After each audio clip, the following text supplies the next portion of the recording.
Good evening and welcome to Labatt Memorial Park on what ended up being a pretty all-right Friday as we get set for the home opener of the 2024 Majors campaign. I'm your host, Justin Koehler with MajorsTV, and we are incredibly excited to get this game going. The Majors will end up taking on the reigning champions in the Welland Jackfish, so it'll end up being the 2022 champions versus the 2023 champions. We're all excited to get this game going, and it's already been an exciting start to the season, with the Majors already sitting with a 1-0 record after defeating the Toronto Maple Leafs 7-5 earlier this week. And so, without any further ado, let's get things rolling with our pregame show and send it up to Noah and Dylan in the game day press box.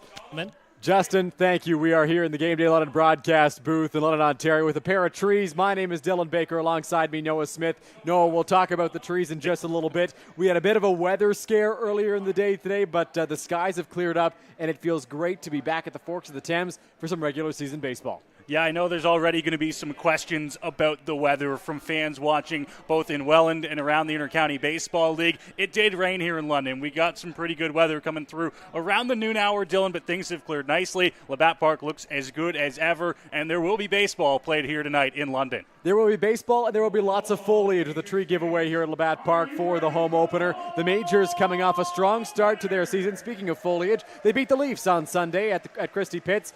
Never trailing in that game, although it was pretty back and forth between the two sides. A big victory to start the campaign. It seems like over the last few years, Dylan, there has not been a bad game between the Toronto Maple Leafs and the London Majors, and the IBL season opener last Sunday certainly didn't disappoint either. The Majors coming away with a big win to get their season started. They'll look to try and make it back-to-back here against the reigning 2023 champs. Yeah, the Majors will have the defending champs in town. We'll talk about that in just a moment. On Sunday, the Majors saw Jose Arias, Victor Payano, Travis Keys, and Daniel Gore all get into the ballgame. It was a really solid contest on that front for the London Majors. And prior to today's game, our in-game host, Justin Koehler, had a chance to sit down with Majors manager Roop Chanderdat with our Roop's report to discuss things from the past weekend. So I'm here with co-owner and general manager Roop Chanderdat just to talk a little bit about some of the things Majors-wise before the game. So first off, how's your day going? Good. Hectic day, home openers, lots, admin stuff. But excited to start the season. You got to love all the kind of back-end work that's attached to it. You know what? That's the stuff I don't like much, but I like getting on the field. And so speaking of which, this is the home opener, but the team has already played a few games, including 2 exhibition games. Coming out of those 2 before the season started, what were some of the biggest takeaways that you had? You know what's not too much from the exhibition games in the sense that it was just trying to get some guys some work. That's all it was, So if you look at what we were trying to do, just get some guys some live at bats, read baseball. So it wasn't so much like the outcome or the result. It was more just going through that sequence of getting through a game, figuring out 9 innings, get your legs under you. Just little things like that. It was, and that's, you have to do it. You have to play a full game to kind of get that game endurance. So that gave us 2 games to work up that game endurance. And then more importantly, though, with the Toronto game, just to go through that with the full roster and to see how that all should go. And that was a great game, that Toronto game, just to kick off the season. And so for the season opener, we're taking on the Jackfish today. So what are you kind of looking at? What are you kind of scoping out from the Jackfish with them just coming off their championship season? First of all, they're the champions, and congrats to them. They're a top-end team. They have been for a few years now, and they possess a lot of different weapons. One is their speed. That's first and foremost. They have a lot of guys like to run down the base, cause some havoc. They've got good pitching, good hitting. they're a deep team that's, they're tough to put away. So we've got to play a complete 9-inning games. I always say mistake-free, not error-free.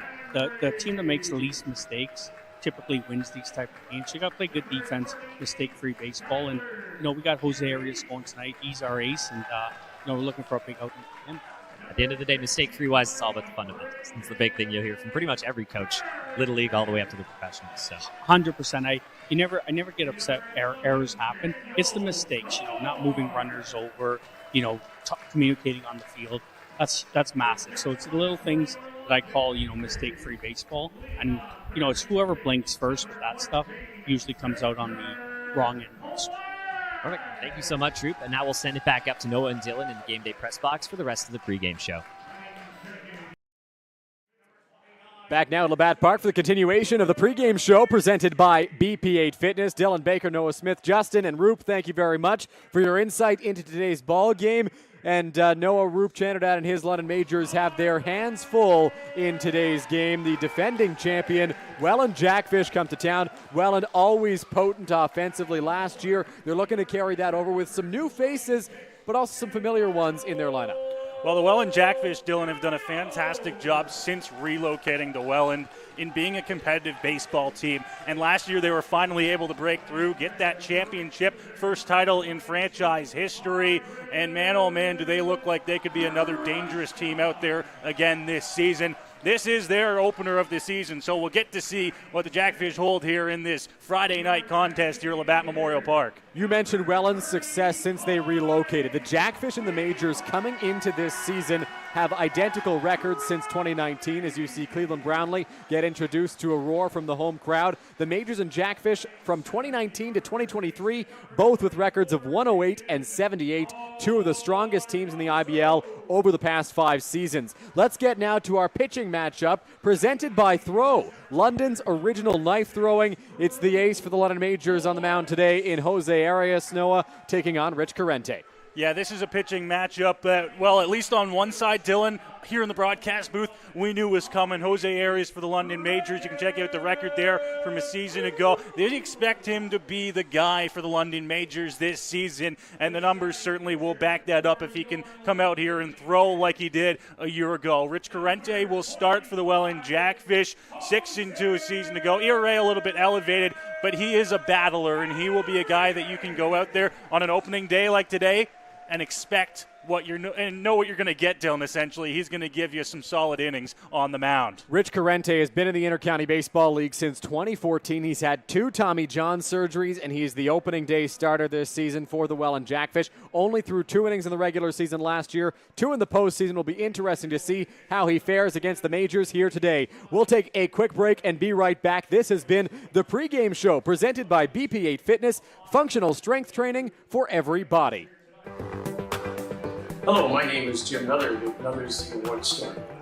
Come along with me on a virtual tour to take a look at our amazing products and services that we're able to provide to you to help you with your recreation needs.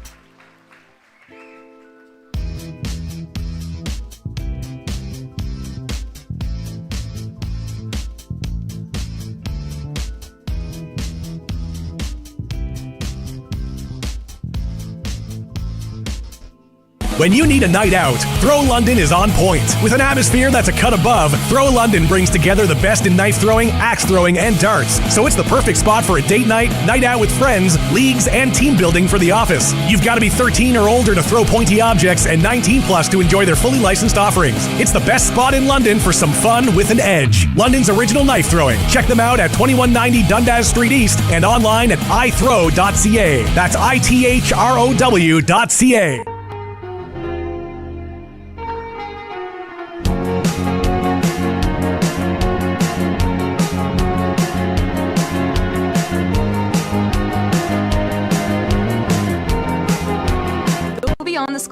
get to know the athletes who call the Forest City home. Joseph crushes one. Game Day London brings you in-depth stories and conversations about London's major teams and the athletes. Whether it's in the rink with the Knights or on the field with the Majors, Game Day London has you covered from the start. For fresh and engaging sports coverage, visit GameDayLondon.com, a proud sponsor of MajorsTV.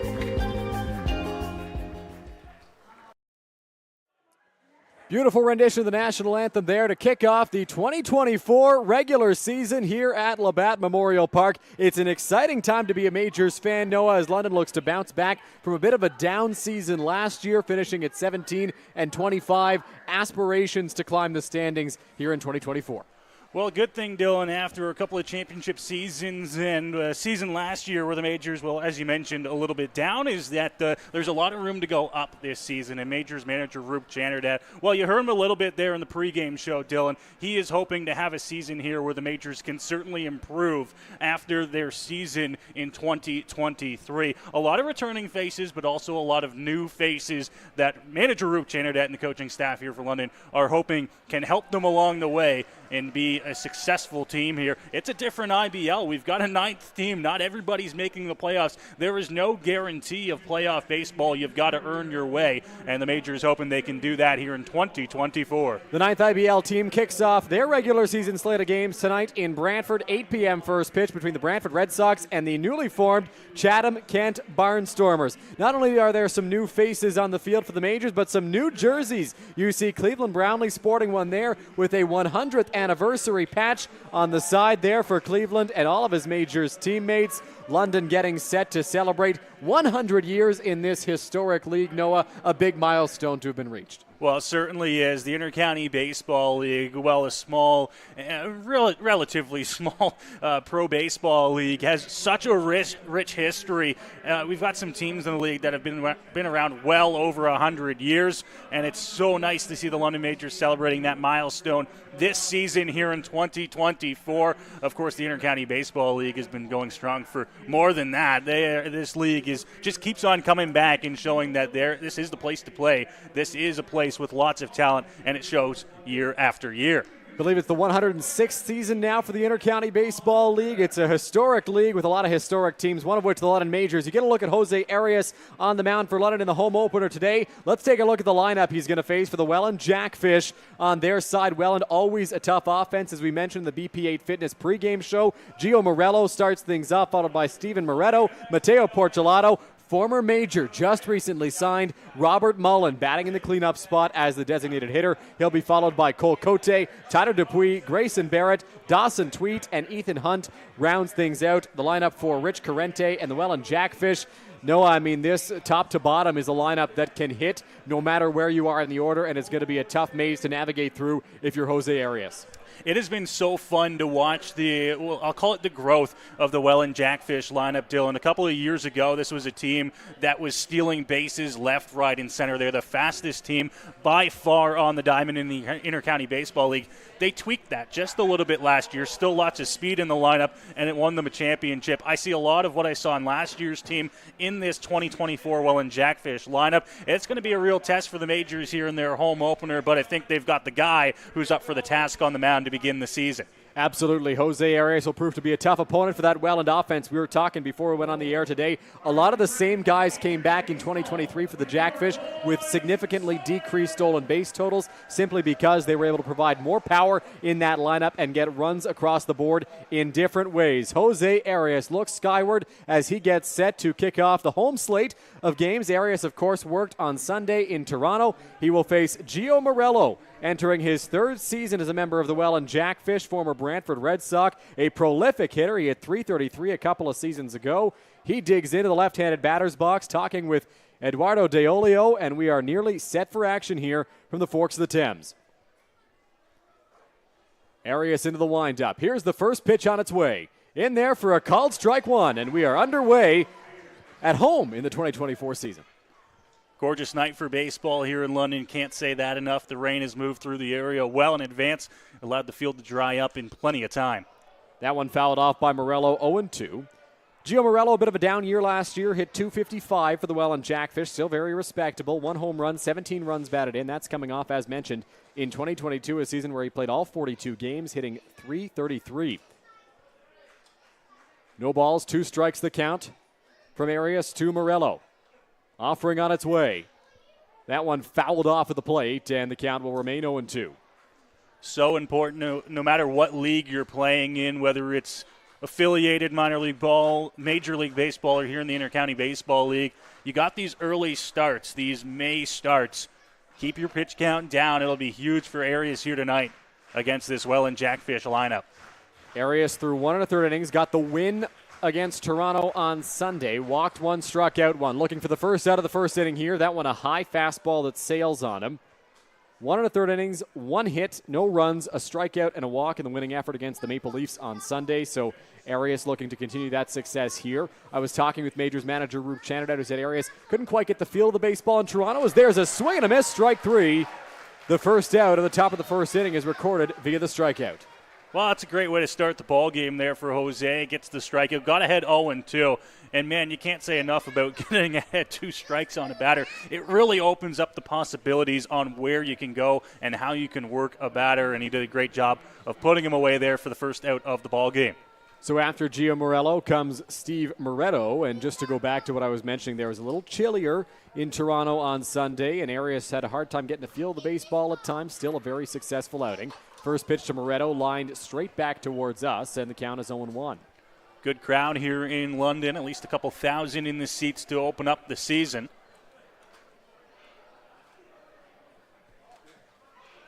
Fans happy that baseball is back here in the Forest City. 0-1 breaking ball that sails on Arias, and it's 1 ball and 1 strike.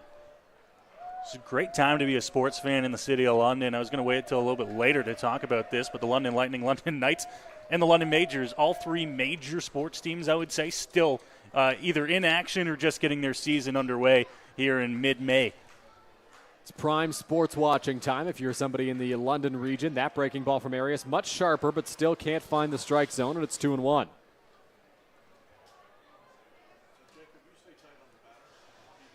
Fallen behind this time, went with the off-speed there. 2-1 on its way, checked his swing. They'll appeal down to first. He went, says the first base umpire. Moretto doesn't like the call. Arias will take it, and it's 2-2. Just enough around to get the call from the first base umpire there. As you mentioned, not overly happy with the call. 2-2 from Arias. Breaking ball called strike 3. 2 up, 2 down, 2 strikeouts for Jose Arias to kick off this ball game. And that'll bring up Mateo Porcelato. Well, after a little bit of a shaky start to that at-bat, you saw the ball go to the backstop, a breaking ball where it slipped out of his hand, settled down, able to work it to a 2-strike count, and then went with the off-speed again for the strikeout. Back-to-back to open up this top of the first inning. So as mentioned, Porcelato digs into the batter's box here for the Welland Jackfish. Entering year number 3 in a Welland uniform. Here's the pitch on its way from Arias. That's in there for a strike, 0-1.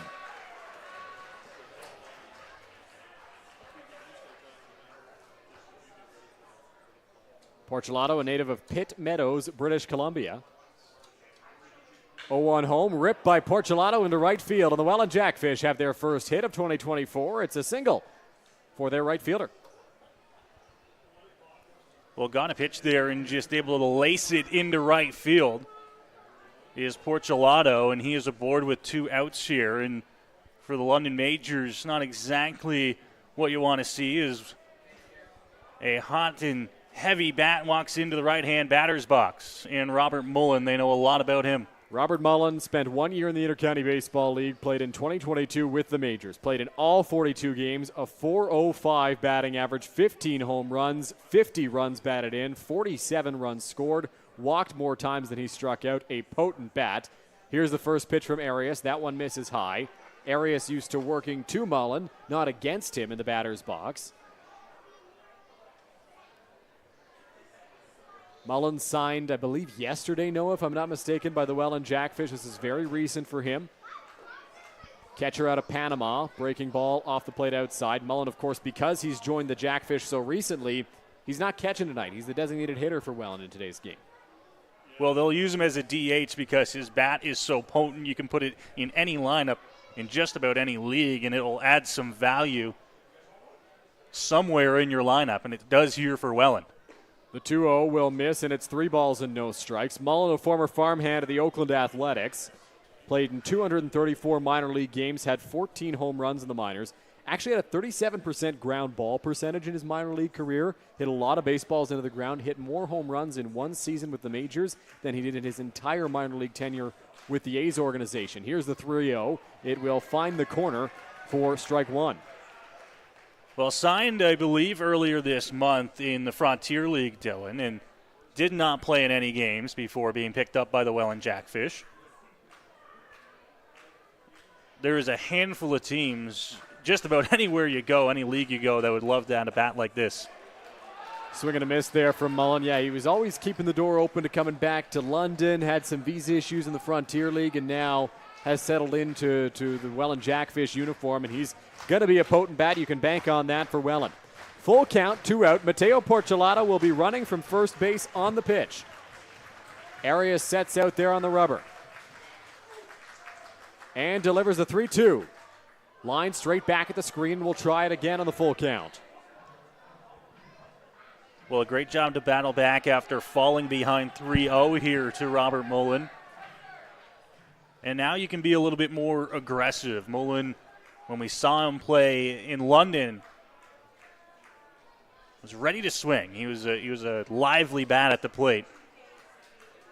We'll see what they offer him here on 3-2. Full count, 2 out, pitch once more, swing and a miss, strike 3. Arias allows the lone single in the inning, but nothing more. He strikes out the side, and the Majors get to the bats without allowing a run. Well, that's a pretty good start to the ball game there. Had to throw maybe a little bit more pitches than he was hoping to, but Arias gets through the top of the first inning, allowing just the one hit, stranding the runner at first base, and we'll have the Majors heading to the bats here in the bottom half of inning number 1. But this game still tied at 0. A chance to try and break into the hit and run column here for the first time on their own home field. Before we get to the lineup for the Majors in today's ball game, I just want to talk quickly about Jose Arias in that last at-bat against Mullen. He fell behind 3-0 in that count, worked his way all the way back, and was able to get the strikeout. Yeah, that's what I talked about when you have, it's kind of just like an ability that you can't teach to certain pitchers. Arias has that. He fell behind 3-0. It's so easy when you see a good bat like Robert Mullen at the plate to fall behind 3-0 and not want to throw it anywhere close, right? Does he have the take on 3-0? You would like to think so, but it's also a really good bat, so he's probably got a green light. He wasn't afraid to work to him there, got back into the count, and was able to work it in his favor and get the strikeout to end the inning and end that top of the first with just the one hit allowed.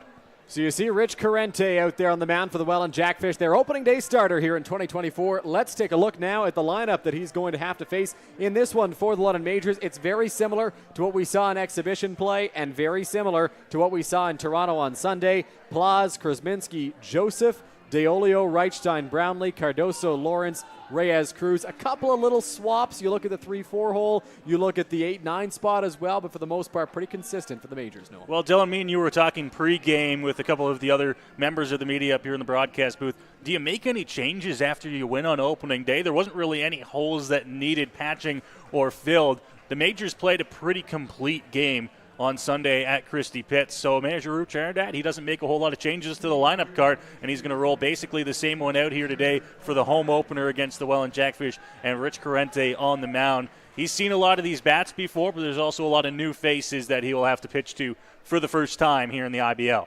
Rich Corrente, a seasoned veteran, entering season number 11 in the Intercounty Baseball League. The lefty's not going to strike a lot of batters out. He's not going to walk a lot of batters. He will pitch to contact. The lefty into the windup. Here's the first pitch to Victor Plaz. It finds the outside corner for strike one. We're going to see Dylan in the Intercounty Baseball League this year. I know we touched on it a little bit during our exhibition games, but we're going to see an increased pace of play throughout these games. That one's skied into shallow right field. Going to be a tough play, long run. Porchelato into a dive, and he's got it. Great play by Matteo Porcelato, the right fielder, for a flashy first out at the bottom of the first inning. Well, we talked about in the pregame show how the Welland Jackfish in 2023 were a pretty complete baseball team. You got to be to win a championship, and they've got a lot of returning faces here today and a nice catch out there in right field. That's the kind of defense that will win you championships. It didn't look like a very threatening play, but sometimes those are the toughest ones. Down the line, that is a long way to run. He probably covered 150 feet there to get to that baseball near the foul line. Long run for the right fielder. The wind is blowing a little bit here at Labatt Park, as you'll see, I'm sure, when we pan the camera up to the booth to show off our trees later on in the ball game. First pitch to Gibson. Krasminski is in there for a called strike one. Yeah, we talked about the weather and how the rain had stopped, but the breeze had kind of stayed where it was all day. It is not a very warm day here at Labatt Park. The kind of coolness has stayed in the air. Line drive by Krasminski into left center field, and the Majors have their first hit at Labatt Park this season. Gibson Krasminski's aboard with a single. Well, he was waiting for that pitch. It was left a little bit over the heart of the plate and was able to drive it into the gap in left center. Stays down in front of the center fielder. And Krasminski is aboard here for the Majors with one out in the bottom of the first. So one away for the number 3 hitter, Starling Joseph. Joseph hit a little lower in the order in the exhibition games and on Sunday, but into the 3 spot here today. Majors manager Rup Chanardad thought about potentially splitting him and DeOlio up in the lineup just a little bit. Today they're batting back-to-back. Taking his lead off of first, Krasminski. First pitch to Joseph is off the plate outside.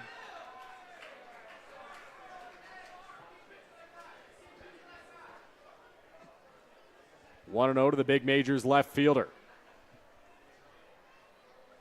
Krasminski, the lead off of first, jumping a little bit. Swing and a miss by Joseph, 1-1.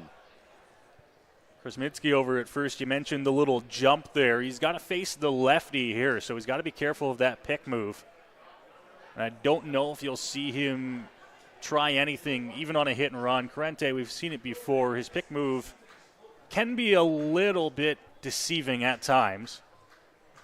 1-1, not running Krasminski. That one just a little bit low, and it's 2-1. Gibson Krasminski did not have very many stolen bases, if any, with the Majors in his first go-around. Had just 4 in his career in college at Canisius.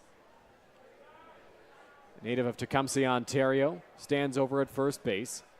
Joseph ready in the batter's box. Corrente sets, peeks a couple of times at the runner, and delivers. Joseph gets jammed, and it's flared into shallow right field. Going to be a tough play. It'll drop down. Krasminski had to hold, and it's bobbled at second base by Ethan Hunt. Gibson Krasminski will get to second, and the Majors are in business. 2 on with 1 out.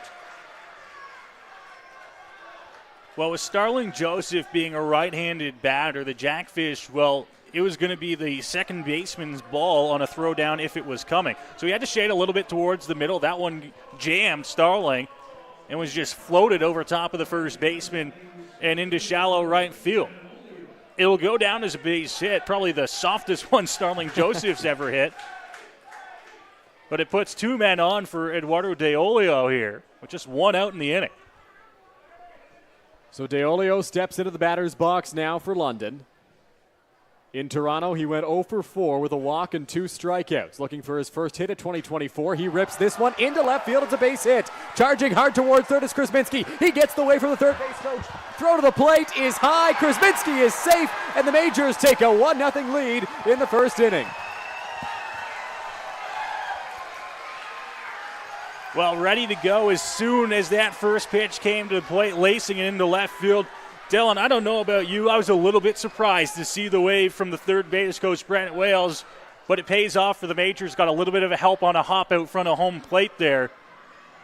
But it's a base knock, moves up to second on the throw. DeOlio and the Majors are on the board first here in the home opener.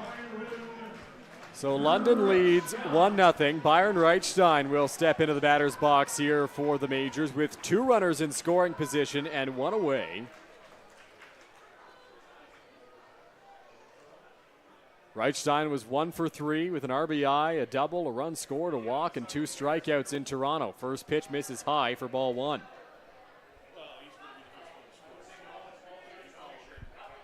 Reichstein here ready to face the lefty. traditionally lefty-on-lefty matchup is tough. Reichstein, I feel like, is one of the guys who actually loves the lefty-lefty. Swing and a miss there from Reichstein. It's 1-1. Corrente able to get back into the count there, having Reichstein swing right through that off speed.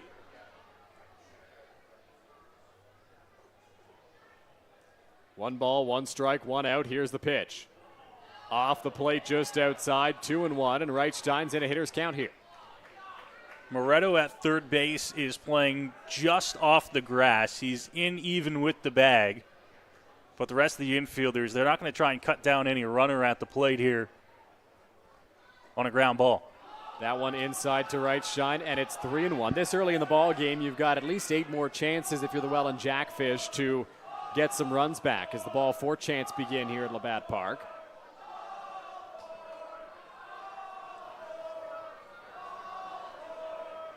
Three and 1 the count. Corrente delivers to the plate. In there, strike 2 to Byron Reichstein. And the count runs full. No easy passes right away for Reichstein. He's going to have to face the 3-2 pitch from Corrente.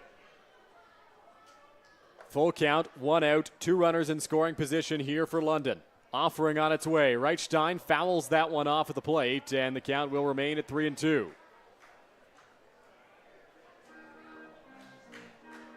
Reichstein in some pain right now, just outside the batter's box. Got that one off his leg.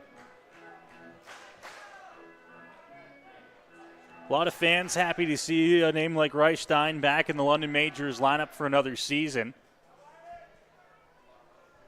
He, of course, is happy to be back as well. 3 balls, 2 strikes. Here's the pitch. Reichstein lines that one straight back to the screen. And we'll try again on 3-2.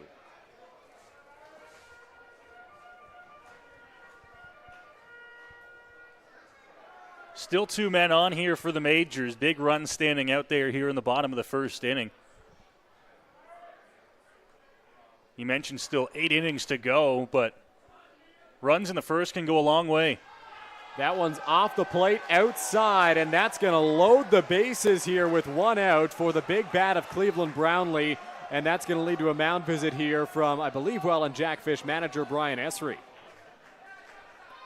Well, never a good thing to get a mound visit this early, but at the same time, you're just a ground ball away from getting out of this inning, and Cleveland Brownlee, although he's going to be real upset with me saying this, doesn't run like he used to, so this is the time to get the ground ball here if you're Corrente and the Jackfish. That being said, there's always another side to the coin, Dylan, and it's the bat of Cleveland Brownlee who can still swing it here in the IBL at the plate with the bases loaded. Just 1 out here. If he can lift the ball into the outfield, Starling Joseph at third base should be able to score on anything that's not super shallow, I would like to think. Yeah, Joseph should be able to get home. He's got pretty solid speed. Cleveland Brownlee has 4 career home runs against Rich Corrente. Gets a loud applause from the home crowd. And we'll get set to face Corrente here. Big RBI spot. Majors need to capitalize on this opportunity to get some runs on the scoreboard. Or some more runs, I should say. They already lead 1-0. Corrente readies on the rubber. And delivers. That's up and away for ball 1 to Brownlee. Well, Brownlee, he's got a pretty good eye at the plate. He's also a smart hitter. And just walked Reichstein to load the bases here. Did get to a full count, but you can be a little bit picky here, at least to start the at-bat. Here comes the 1-0. Brownlee rips that one left field, hanging up for the left fielder Tweet. He makes the catch. Tagging is Joseph. Throw to the plate will be cut off by Moretto. It's a sacrifice fly for Cleveland Brownlee, and the Majors extend the lead. It's 2-0. Well, that's what we talked about with getting that ball into the outfield. Doesn't have to be super deep there for Brownlee. And he's able to get it just deep enough to score the run at third. That is a big at-bat for Cleve. Picking up an RBI and putting the Majors up 2-0 here in the bottom of the first.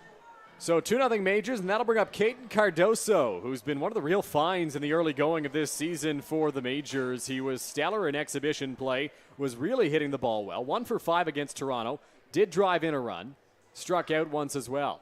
Corrente peeks back at DeOlio and delivers. That's in there for a strike. It's 0-1.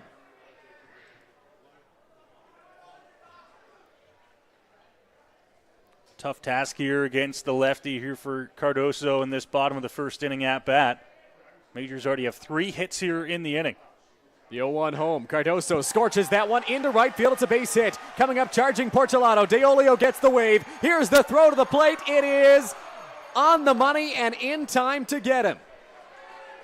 A base hit for Cardoso, but DeOlio is thrown out at home. The Majors get 2, but that's all they're going to get in the bottom of the first inning. They're up 2-0 after 1. You're watching London and Welland on Majors TV. Hello, my name is Jim Miller with Brothers in One Store. Come along with me on a virtual tour to take a look at our amazing products and services that we're able to provide to you to help you with your recreation needs.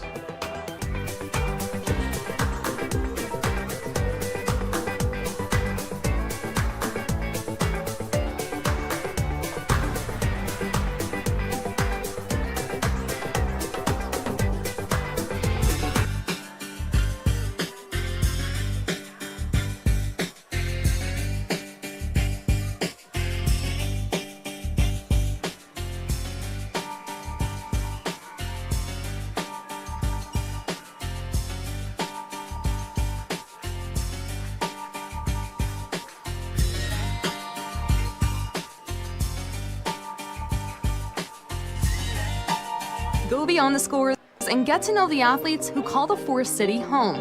Joseph crushes one. Game Day London brings you in-depth stories and conversations about London's major teams and the athletes. Whether it's in the rink with the Knights or on the field with the Majors, Game Day London has you covered from the start. For fresh and engaging sports coverage, visit GameDayLondon.com, a proud sponsor of Majors TV. Back now at Labatt Park here for the top of the second inning between the Majors and the Welland Jackfish. Good start for London, Noah, as they put up a 2 spot in the bottom of the first. Yeah, fantastic way to start the ball game for London. 2 runs in the bottom of the first coming on 3 hits. Aggressively sending home the base runner, trying to grab a third on the base hit from Cardoso, but it results in the 3rd out of the inning, and London will be stuck with just the 2 runs to open up the ball game. So London leads 2-0 as the clock dwindles here in this between innings segment. You mentioned briefly the pace of play before we were cut off by a ball in play. The IBL has instituted 2-minute and 15-second breaks between innings with a few exceptions, the 3rd, the 6th, the end of the 3rd, the end of the 6th, and the middle of the 7th for the 7th inning stretch. So those are the 3 exceptions to that rule, but to try to speed up games in the Intercounty Baseball League, the league instituted some changes. Well, they're implementing some changes here to try and speed up the games. No secret if you've been watching the Intercounty Baseball League for some time that these games sometimes can drag on a little bit, 4 hours, sometimes a little bit longer, and they're trying to eliminate that as best possible. 0-1 count here on the reigning Ontario Collegiate Player of the Year, Cole Cote. Welland native. That one misses high, and it is 1-1. Cote doing the catching in today's game.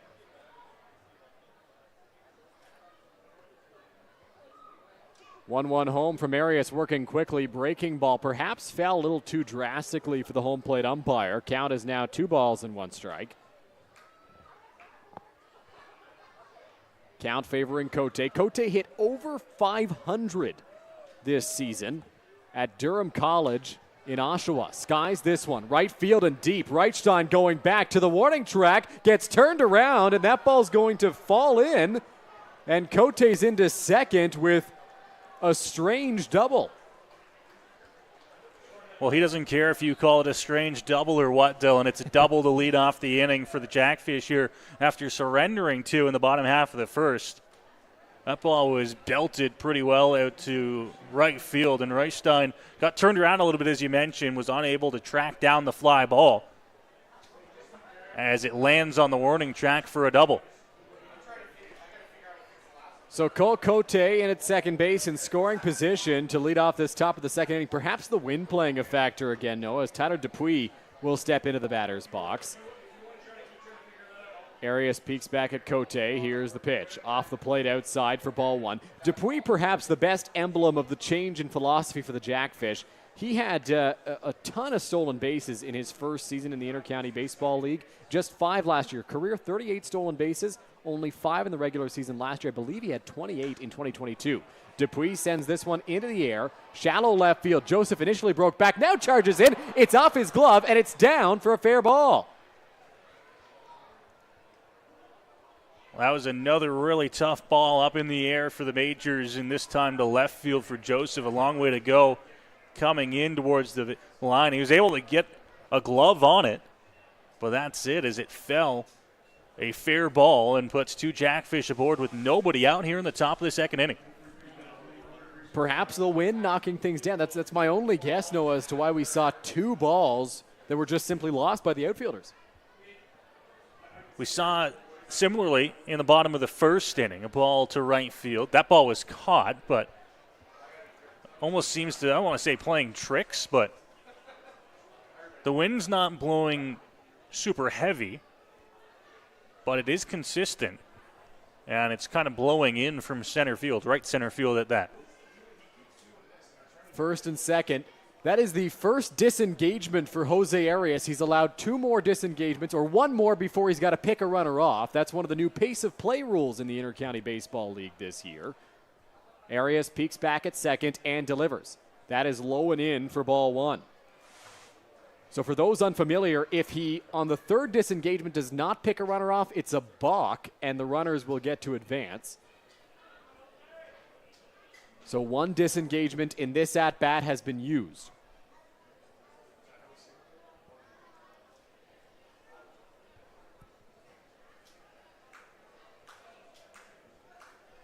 Barrett ready in the batter's box. Here's the pitch. On the ground. Charging Cardoso at first. He slips a little bit, tries to apply the tag, and does on Grayson Barrett for the first out, but the runners will advance. Almost works exactly like a sacrifice bunt, getting it over softly towards first base. Cardoso looked to him like he took a little bit of a slip there.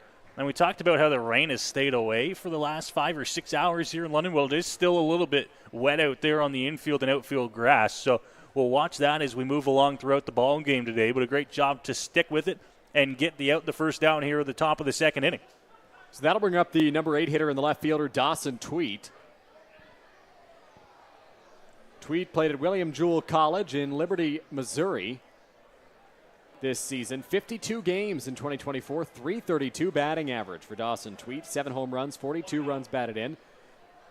So another disengagement there.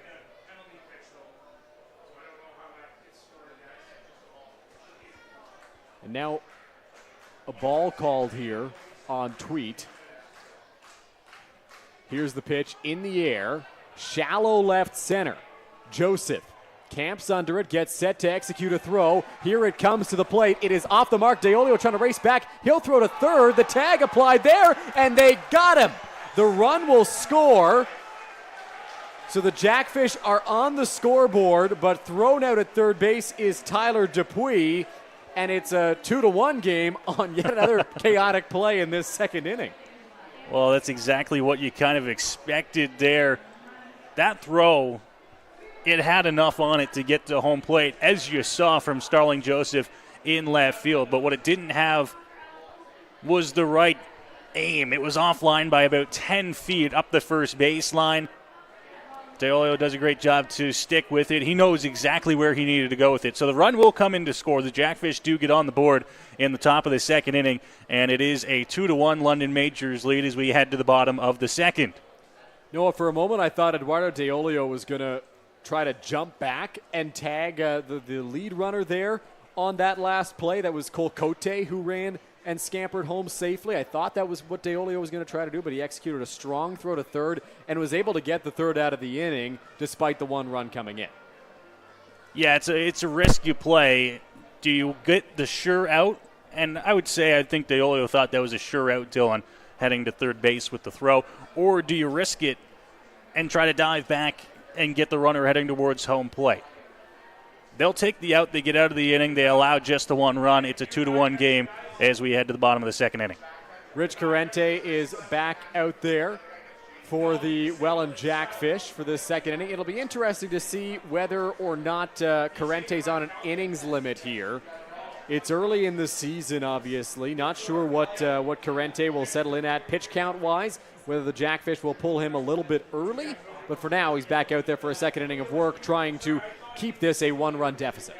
Well, it's always so funny, at least for us up here in the broadcast booth, Dylan. You get to the middle point of the season, you get towards the end of the season, you kind of know where certain arms are going to land, how many innings they can give you. Is the pitch count kind of turned off, so to speak? But here early in the season, is Corrente on a 50-pitch limit? Can he throw as much as he wants? We don't know.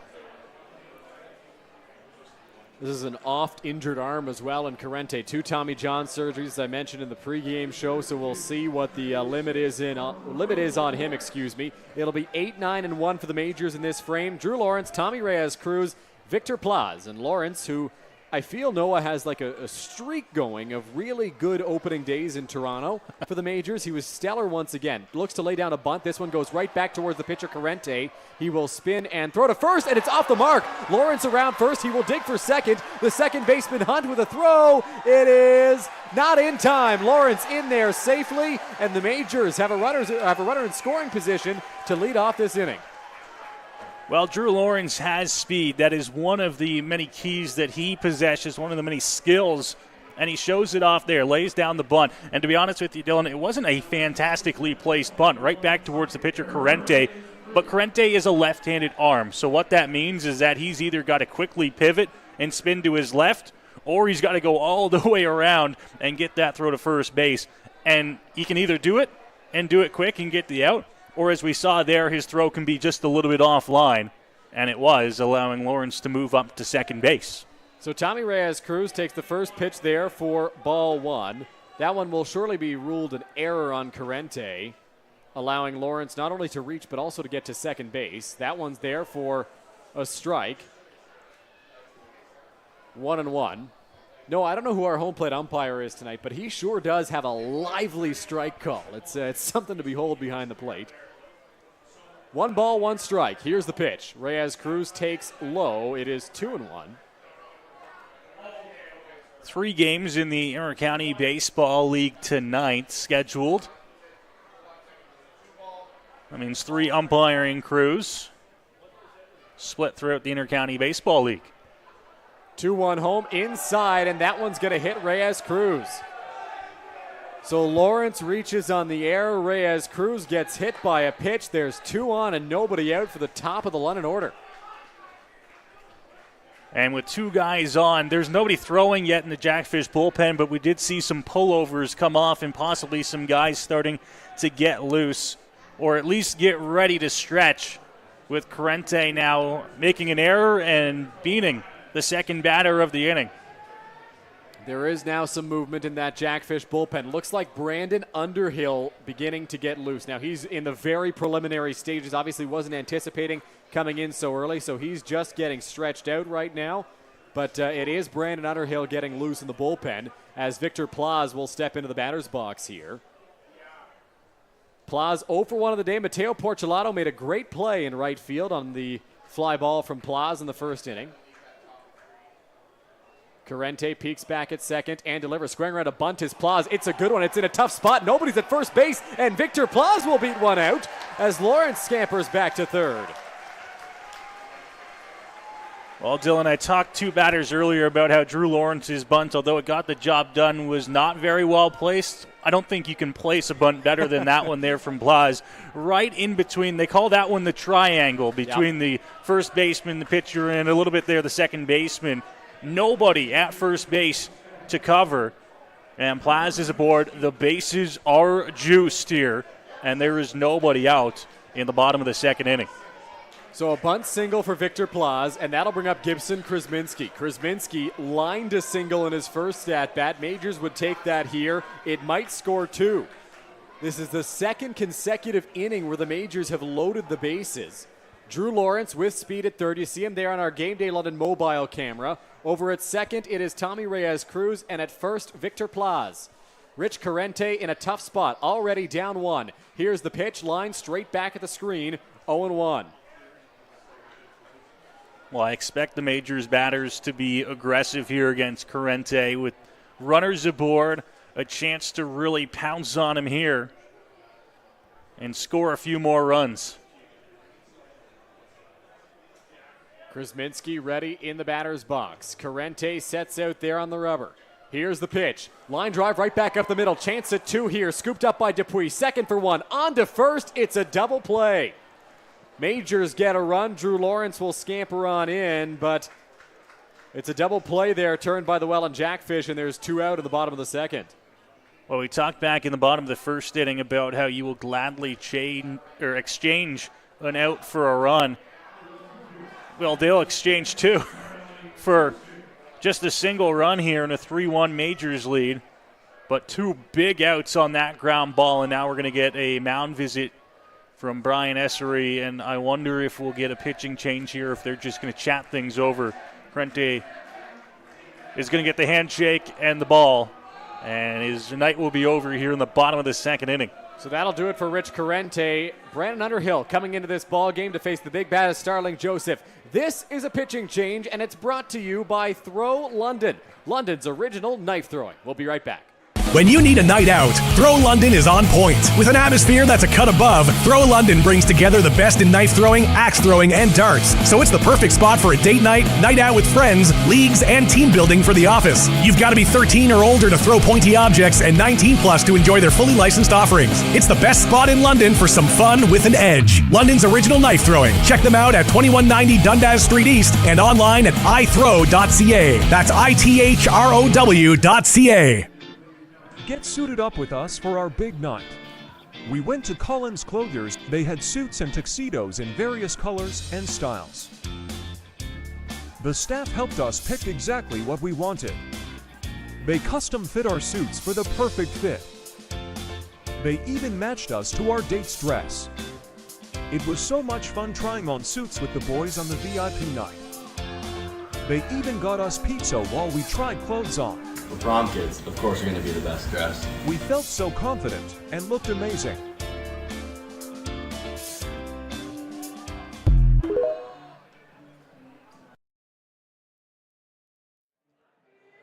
Back now at Labatt Park for the continuation of the bottom of the second inning here. Brandon Underhill on to pitch for the Welland Jackfish. Underhill, native of Niagara Falls, Ontario. He pitched in 16 games last year for Welland. 1 start for the Jackfish. 4-0, a 378 earned run average in 35 2/3 innings. Struck out 29, walked 10, and no uninteresting quirk with Brandon Underhill. He actually came to the Jackfish as a two-way player.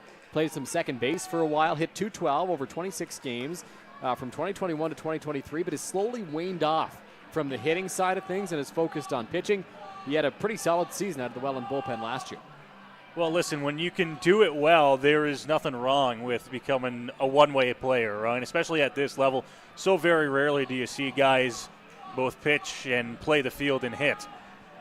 So he's going to stick with the throw in here, and he does a pretty good job at it. He's going to be relied upon here to at least, I would think, give the Jackfish a few innings if he can.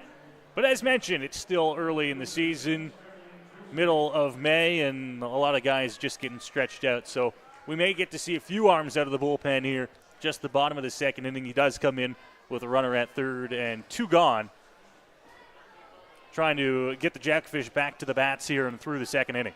So Reyes Cruz at third base, 2 out. Starling Joseph at the plate. First pitch, big swing, and a miss from Starling Joseph, 0-1. Starling was not going to wait around and see any pitches from Underhill. He was ready to swing on that first pitch.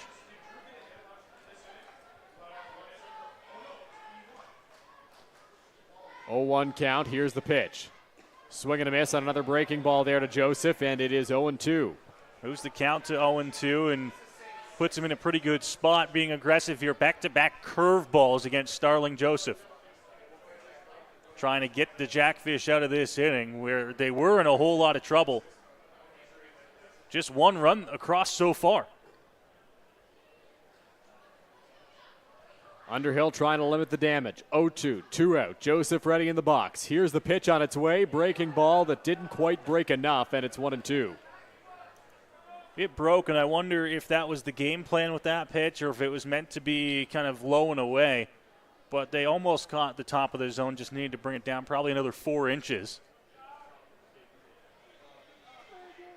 Underhill sets, kicks, and delivers. Joseph skies that one in the air. Foul territory. Cote racing towards the backstop, runs out of room, and that one is out of play, bouncing just over us. So we'll try again on 1 and 2. Joseph is a great battler at the plate when it comes to 2 strike at bats, and showed it off there.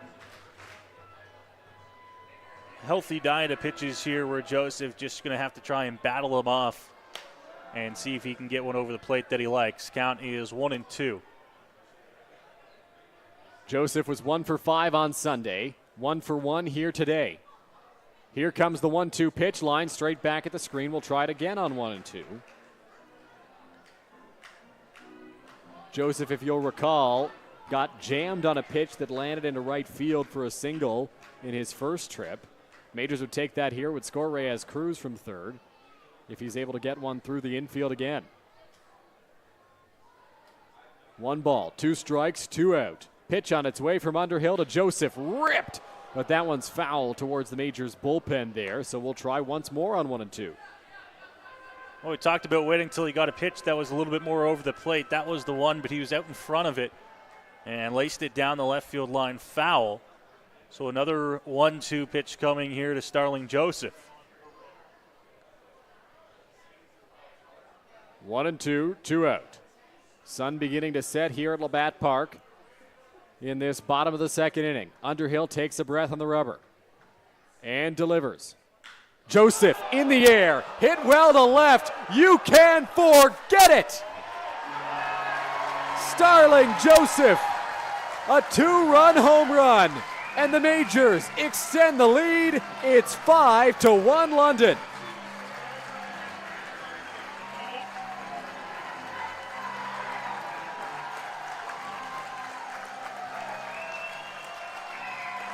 Starling Joseph, the Majors' first home run of the season. And this one extends the Majors' lead to 4 with a blast that gets the crowd right into this thing. Well, that's what I was talking about, Dylan, where Starling Joseph can fight off pitches until he gets one that either a curveball that's hanging or a fastball that catches too much of the plate, and he does there, and he belts one to left field.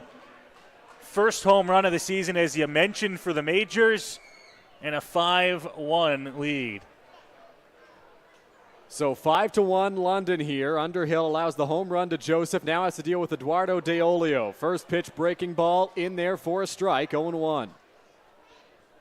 Well, the Majors got in business quickly here in the bottom of the second inning, but after the double play ball, things looked, I don't want to say bleak, but De Olio gives this one a ride. It's hit deep to left field. Tweet going back at the wall. The Majors have gone back to back. Eduardo De Olio sends one out to deep left field, and London makes it 6-1.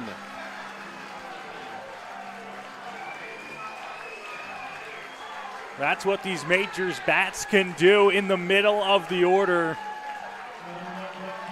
And De Olio goes back-to-back with Starling Joseph and a 5-run Majors lead here. 6-1 ball game.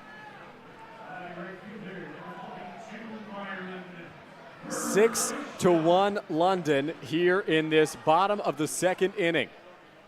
Underhill not out of the woods yet after the back-to-back jacks. It'll be Byron Reichstein stepping into the batter's box.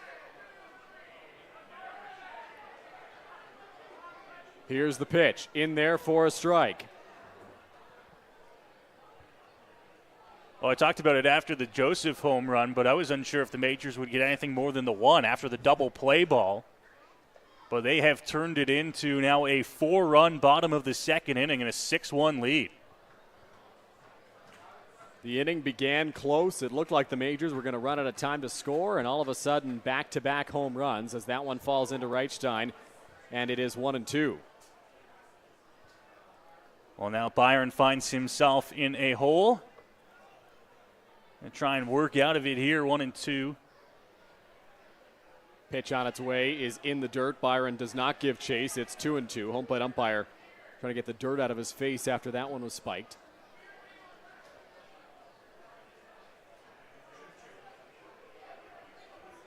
2 balls, 2 strikes, 2 out. 4 home in the inning for the Majors. Offering on its way from Underhill. Reichstein fouls that one off. Cote couldn't squeeze it. We'll try again on 2-2.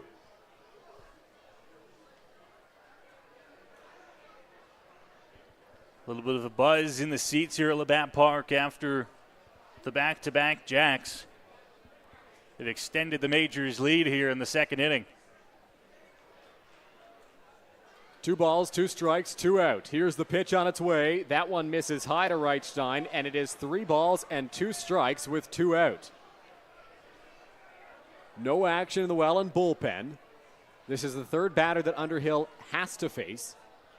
3-2 pitch, inside, ball 4. So Reichstein works a walk, and the Majors have a base runner here for Cleveland Brownlee with 2 away.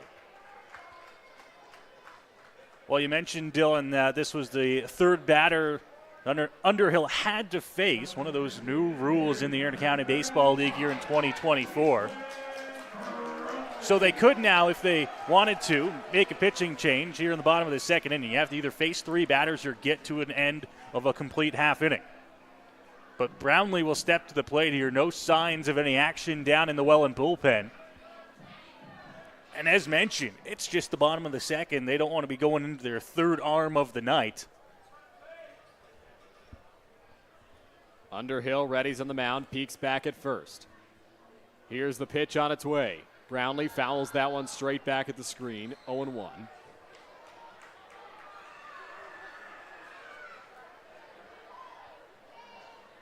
Rich Corrente rolled the double play ball, then got taken out in favor of Brandon Underhill, who gave up back-to-back home runs. The book is now closed on Corrente, who went 1 2/3, 5 hits, 4 runs, 2 of them earned, 1 walk, no strikeouts. Here's the pitch. Brownlee takes off the plate, and it is 1-1. Well, these London bats can still be lethal, and certainly hoping that they are this season. Just a glimpse of what the Majors are hoping some of these big power bats can do this season. Swing and a miss there from Brownlee. Big cut, and he comes up empty. It's 1-2.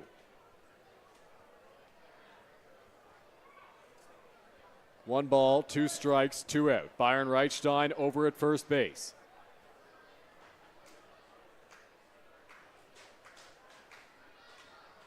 Underhill looks in for the sign, and now Reddy's on the rubber. Offering on its way. Swing and a miss, strike 3. No, it's fouled off, excuse me. And we'll try again on 1-2. Brownlee able to just get a piece of it. Keep this at-bat alive for him here, but the count remains at 1-2. Brownlee had a sacrifice fly in his first trip to the plate. Reichstein gets his lead off of first. Here's the pitch to Brownlee. Breaking ball. Cleveland skies this one on the infield. It's the catcher Cote in foul territory, having a hard time with it, but he's able to reel this one in to retire the side in the bottom of the second inning, but not before the Majors strike for 4, thanks to back-to-back home runs from Starling Joseph and Eduardo Deolio. It is 6-1 London after 2 from Labatt Park. To be the best, you've got to bring performance from every second. The game is getting faster every season. So Rawlings made a time machine to help you keep up. Introducing the all-new Velo ACP. It's light, it's balanced, so you can pick your pitch. Drive the ball with maximum exit velocity. The game's gotten faster. Your bat has too. Get suited up with us for our big night. We went to Collins Clothiers. They had suits and tuxedos in various colors and styles. The staff helped us pick exactly what we wanted. They custom fit our suits for the perfect fit. They even matched us to our date's dress. It was so much fun trying on suits with the boys on the VIP night. They even got us pizza while we tried clothes on. The prom kids, of course, are going to be the best dressed. We felt so confident and looked amazing.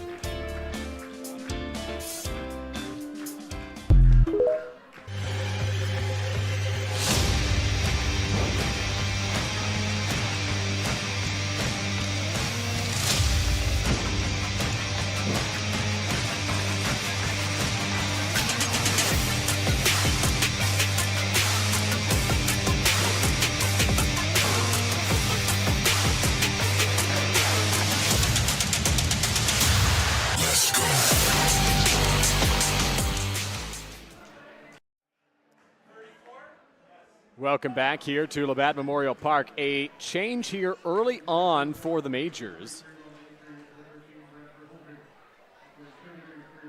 Brad Verhoeven will come in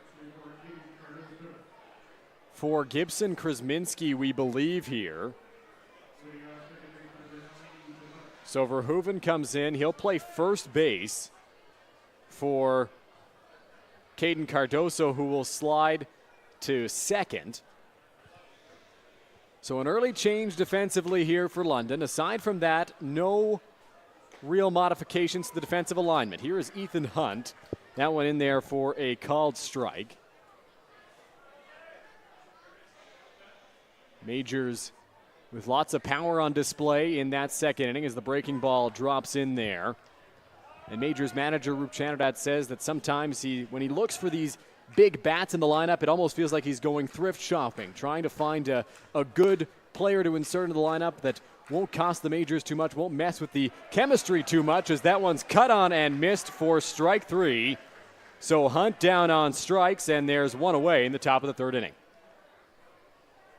Well, being staked with a big lead certainly doesn't hurt, and Harris will get to work with a 6-1 lead now here in the top of the third inning.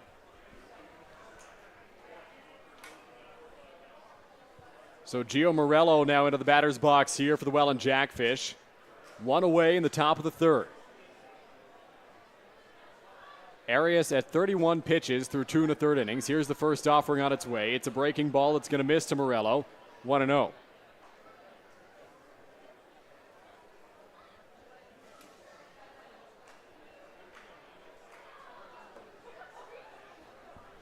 Arias kicks into the windup. Here's the pitch. That one sailed on him, and it's 2-0. Well, after getting ahead to the first batter to open up the inning, falling behind a little bit here. But we saw that back in the first inning for Arias, and he was able to work back into some of those counts. That one on the ground. Arias can't snag it with a backhand. It will go right back up the middle for a base hit. Morello into the hit column for the Welland Jackfish here today, and Welland's got a one-out base runner. Well, a good job to stay on that pitch and drive it into center field. Gets to Jackfish a runner aboard here in the top of the third inning. I always like to say, Dylan, there's one upside to getting a bunch of runs scored on you early, is that there's still a lot of baseball left to be played. And the Jackfish, they know that. They've got still 7 at-bats to go here tonight. Absolutely. That's 21 outs to work with. That one on the ground. It'll go to shortstop. Flipped over by Reyes Cruz to Cardoso. Onto Verhoeven. And it's an inning-ending double play. Jose Arias needs just one pitch after the single to turn 2. 6-4-3 inning over for the Majors right-hander. Well, a great job there for the Majors in getting themselves out of that jam in the top half of the third. We'll set it down now to Justin Koehler on the first base side of the story for us. Justin? So, gentlemen, the last time these two teams actually faced each other was on August 19th of last year over in Welland. And funny enough, the Majors also came up with the win, 8-5. One of the biggest things in that game was the pitching with Pedro de los Santos getting the win and actually lasting 6 innings and striking out 8 in the contest. So, kind of goes to show that even though the Jackfish came up with the win in the championship in 2023, London had one of the last laughs, beating them out in August. And so let's send it back over to Noah and Dylan in the game day press box to finish up the bottom of the third. Gentlemen. Justin, thank you. Back here in the Game Day London broadcast booth. Majors provided a tough challenge for the Welland Jackfish last year, but Welland, of course, raising the Jack and Lynn Dominico Cup trophy as IBL champions for the very first time. An impressive showing by the Jackfish, looking to build on that this year. Up to this point in this contest, Noah, it's been all Majors. Certainly has a 6-1 lead for the boys in the pinstripes here on a gorgeous opening night here at Labatt Memorial Park. Of course, the Majors opened up the season with a win on Sunday in Toronto at Christie Pitts. It has become a tradition to begin the season for London down in Toronto at the Pitts, and continued, of course, this season. Now back here for the home opener on this Friday night, and kickstarting really what is to be a busy summer of baseball here in London in the Intercounty Baseball League's London Majors. One extra team this year. We'll get to see the Chatham-Kent Barnstormers roll into town a little bit later on in the season. Do we have an out-of-town scoreboard update that we can provide to the fans here, Noah, on the Barnstormers' first IBL game? Let's take a look here. Well, I don't have a graphic for you, but we can certainly give you the score. Well, it says it's still in the pregame there. They've been washed out in Hamilton. Guelph and Hamilton canceled due to weather conditions. No score showing to us online between Chatham-Kent and Brantford as Caden Cardoso will step into the batter's box.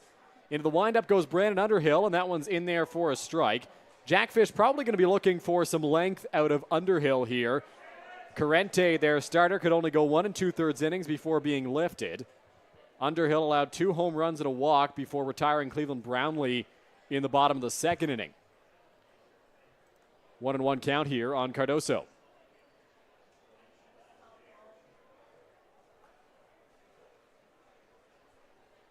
One ball, one strike pitch. Cardoso fights that one off, and it's 1-2. Majors have scored in both the first and the second innings so far, and we'll see if they can keep that going here in the bottom of the third. 7 hits already for London so far tonight.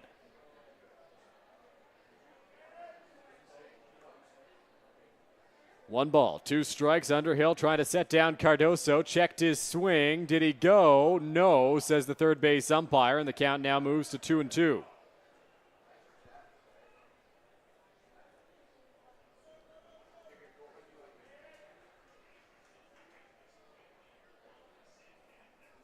Underhill looking for the strikeout here on 2-2. Cardoso flares that one left field. Long run for Dawson Tweet, and he can't get there. It's a foul ball that will bounce off the warning track and go towards the fence. So we'll try once more here on 2-2. Cardoso going to take his time, try to catch his breath after running down to first, and Tweet will do the same out in left field. There's a long way to run to try and track down that ball, which ended up landing in foul territory. Count stays at 2-2.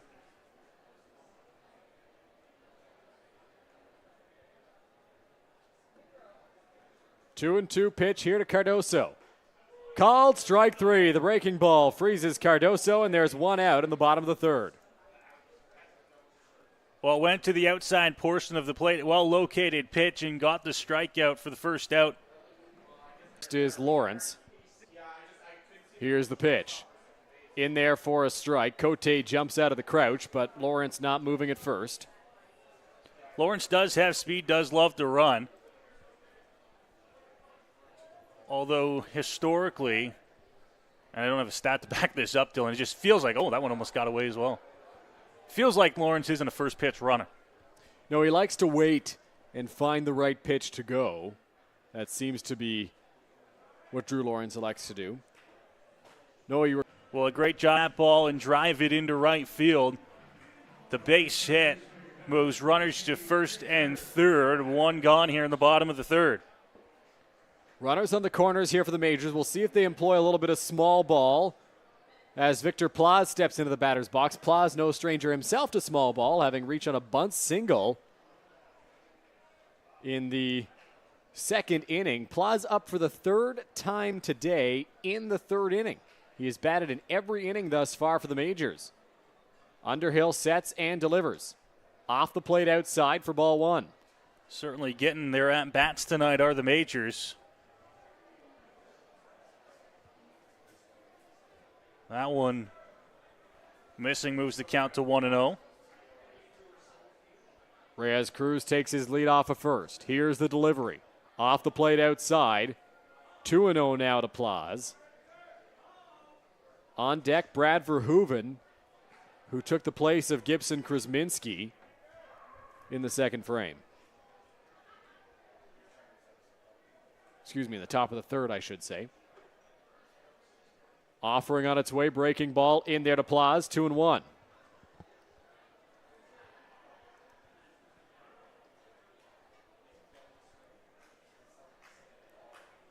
Two balls, one strike, one out. Underhill sets on the rubber. Here comes the 2-1 pitch. It's up and away, 3-1. A walk won't necessarily cause any damage right away as second base is open, but you don't want to keep on pushing guys around, extending at-bats, extending innings here. 3-1 home. Plaz on the ground towards third. It's scooped up by Moretto. He'll go to hunt for one. Throw to first. Not in time. Plaz beats it out, and the Majors score another run. Well, they were awfully close to turning two and getting out of that inning, but the throw to first was a half step late. It'll score another run, and London will extend on. It's a 7-1 ball game. So Majors lead here by 6, and that'll bring up Brad Verhoeven. 7-1 London. Here's the pitch. That one misses for ball 1. Moves the count to 1-0 here. Majors once again scoring here. They've scored in every inning so far. First 3 to open up the ball game. 1-0 on its way. Verhoeven in the air, right field. Tracking back is Porcelato. At medium depth, he will make the catch and retire the side. The Majors add on with one more in the bottom of the third. They're up 7-1 after 3 complete here from Labatt Park. It's time for the kids to run the bases. Noah Smith takes you through the 4th when we come back.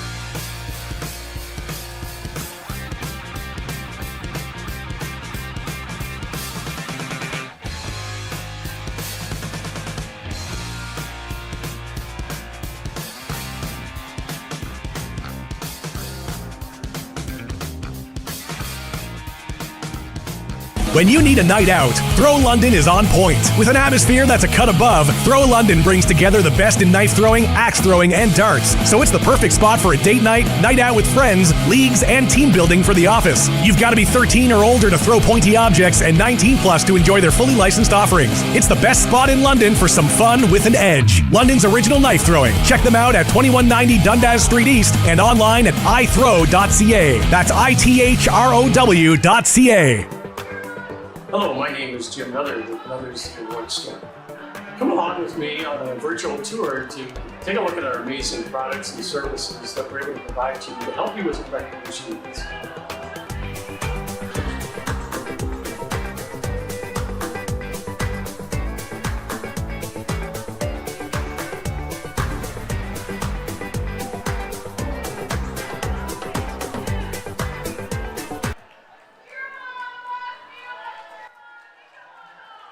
Welcome back inside Labatt Memorial Park. The final youngsters making their way around the bases for the kids running the bases here at Labatt Memorial Park as we are through 3 innings here between the Majors and the Jackfish. Thank you for joining us here on Majors TV. Home opener for the London Majors here so far this season, and they've got off to a pretty good start. A 7-1 lead through 3 complete innings, thanks in part to 8 hits for the Majors. The bats have been going well, and 1 run on 4 hits and 2 errors so far through the opening 3 innings of play. Jose Arias is back out to the hill for the Majors. He will continue to work here as we move along to the top half of the 4th inning of play. Has been off to a good start. You got to look there at some of the fans in attendance tonight. It has been a good one. Fans treated to An opening day lead, 7-1 for the hometown Majors. Youngsters back out there, and you might catch a glimpse in the seats of some foliage, some trees. It was tree giveaway day here on opening day, home opener for the Majors, and we'll touch on that a little bit more in the middle of the fourth inning here. In just about another half inning, we'll touch about the tree giveaway and what's going on at Labatt Memorial Park tonight. But don't be alarmed if you see anyone walking around with potted plants. It is not a weird night here in London's Labatt Park. It's just giveaway night, and as you see throughout minor league sports, and of course here in the IBL, you get to see some weird giveaways at times. Everybody wants free stuff, Noah, and that includes trees, and we've got a lot of them here at Labatt Park tonight. We'll tell you about those in the middle of the fourth inning, as I touched on, as we are back here for the top half of the fourth. Jose Arias back out there and gets ready to work here against this Welland Jackfish lineup. First pitch is going to be fouled off and out of play and moves the count to 0-1. Mateo Porcelato at the plate. Noah 1-for-1 on the day for the Welland Jackfish. Lined a single into right field back in the first inning. One of the 4 Welland hits so far this evening. That one called for a strike, and quickly getting ahead is Arias, and it's 0-2. Welland's had their fair share of hits in this ballgame, as you touched on, 4 through just 3 innings, but have only been able to push the 1 run across. Arias has been able to get out of jams left and right. Hit on the ground, but softly towards first base, picked up and stepping on first for the first out here, and a fairly quick first out for Arias on the mound and the Majors here in the top half of inning number 4. Yeah, easy play there for Brad Verhoeven over at first base, and a pretty quick one for Jose Arias, as you mentioned, Noah. Just took 3 pitches for the Majors right-hander to set down Mateo Porcelato and get a big first out to start off the top of the fourth. Jackfish in a hole early here tonight, and they've got to get the bats going and try and keep the Majors off the board. They've scored in the bottom of the first, bottom of the second, and the bottom of the third now. The big 4-run bottom of the second so far has been the difference maker.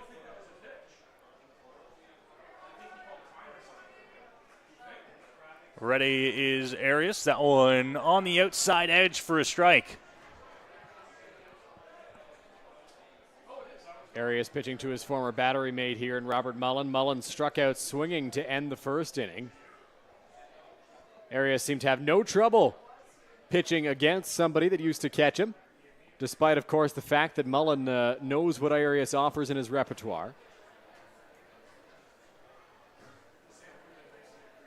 There's a certain compete in pitchers. You know what? You can know what I'm going to throw. You might even know when I'm going to throw it. But you still got to hit it. It's one of the toughest things to do, especially against a lively arm.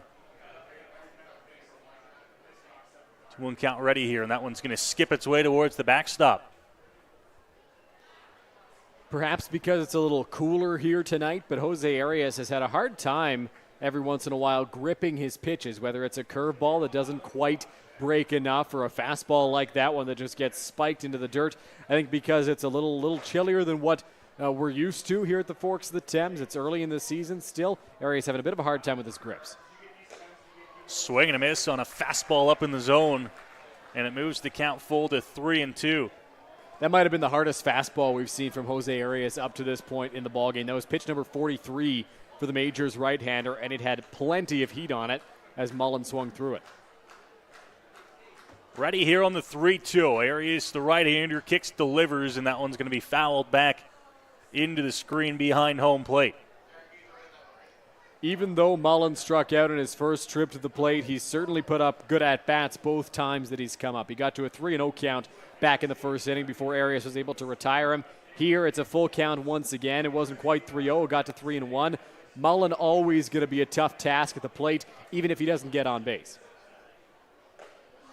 Swung on and missed. Another strikeout there as Mullen swings right through one. And there are 2 gone.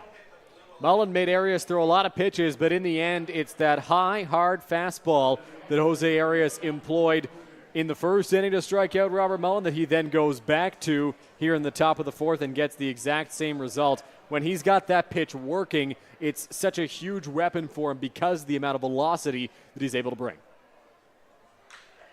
On the ground to second base. This one picked up by Cardoso, shovels it over to one in time. And it is a quick top of the fourth inning for Arias and the Majors here, who lead 7-1 through 3.5. Quick inning for Jose Arias. You mentioned it, Noah. 3 pitches against Portulato, just 1 against Cole Cote. Sure, Robert Mullen did make him work, but all told, it was a good fourth inning there for Jose Arias and the London Majors.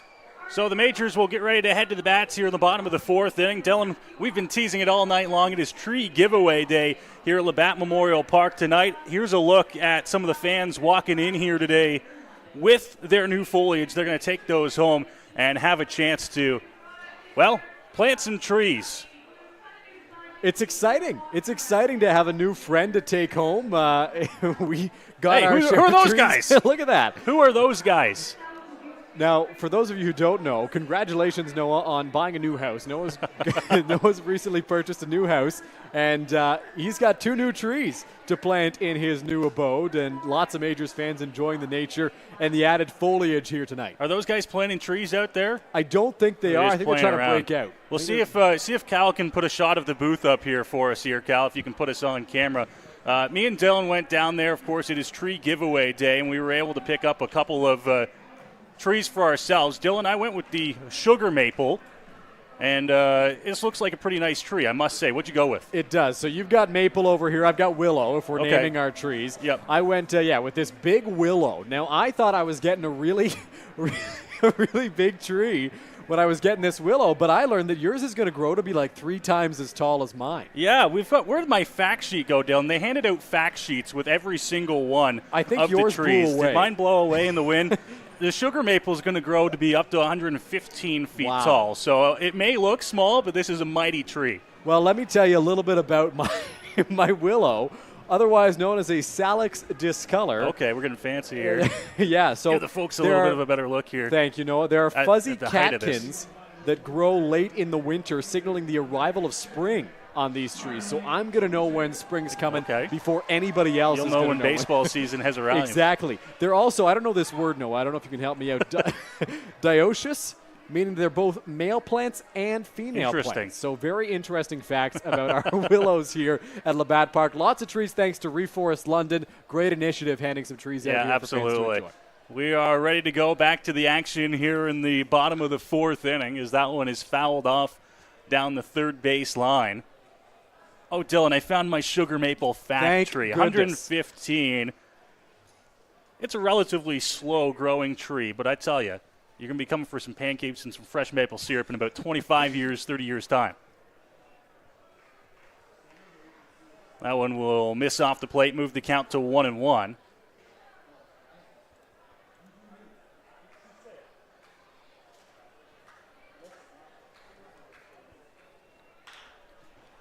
On the ground. Third baseman coming over, bobbles it, strong throw across the diamond, not in time. Another bobbled ball, another mistake from the Jackfish, and that will allow the leadoff man to reach here in the bottom of the fourth inning. Yeah, tough play there for the third baseman, Moretto, ranging to his left, and Joseph, he's got a little bit of speed. He doesn't always show it off, but he was able to beat that one out, making a difficult play even more difficult for the fielders there. Dupuis with a really strong throw to first, but not quite in time to get Joseph.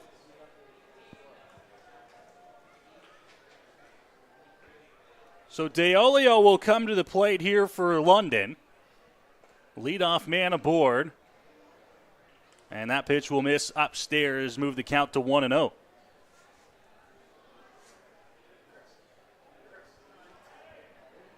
Deoli, of course, the power bat, homered already so far tonight. This one slapped foul, pulling it towards the Majors' dugout. 1-1.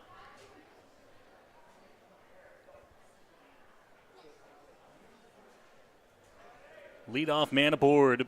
Bottom of the fourth inning here. London trying to tack on. They have scored in every inning so far.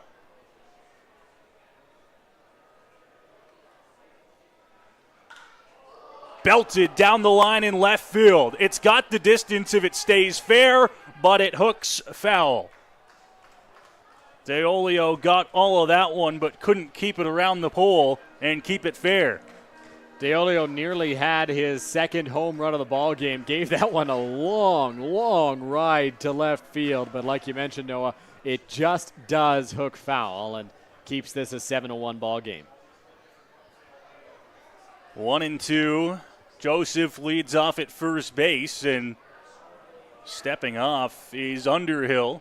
Joseph was dancing a little bit over there at first. Joseph likes to do that. Hasn't really been caught too much doing it in his IBL career, but Underhill, smart move to step off and just give him a look back. Fouled back into the screen again on 1-2. Oh, my goodness. That one landed. Dylan, you good?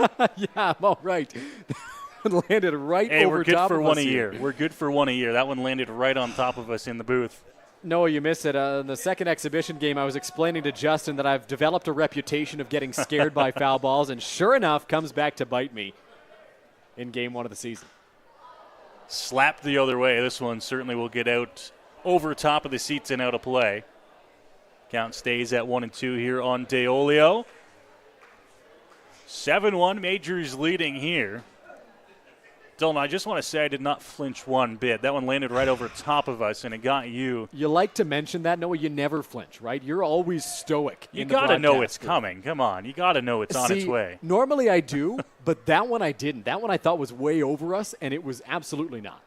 It was right on top of us. Here's the 1-2. Joseph going. Ball in the dirt is swung on and missed for the strikeout, but Joseph will move up to second base.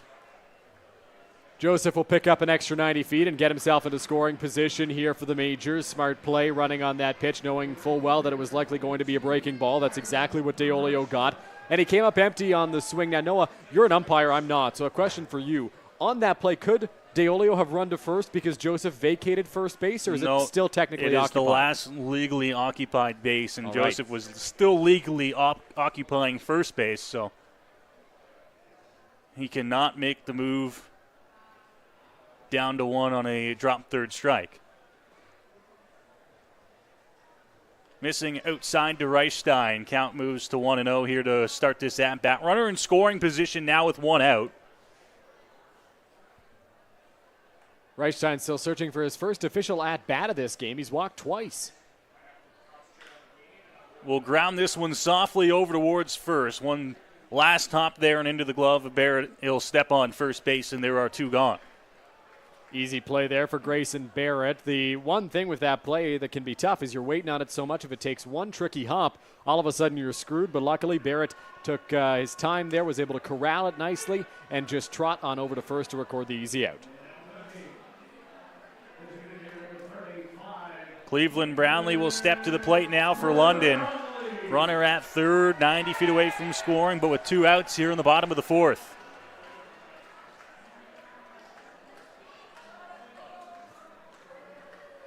Brownlee's already driven home a run in this ball game. A sacrifice fly in the first inning.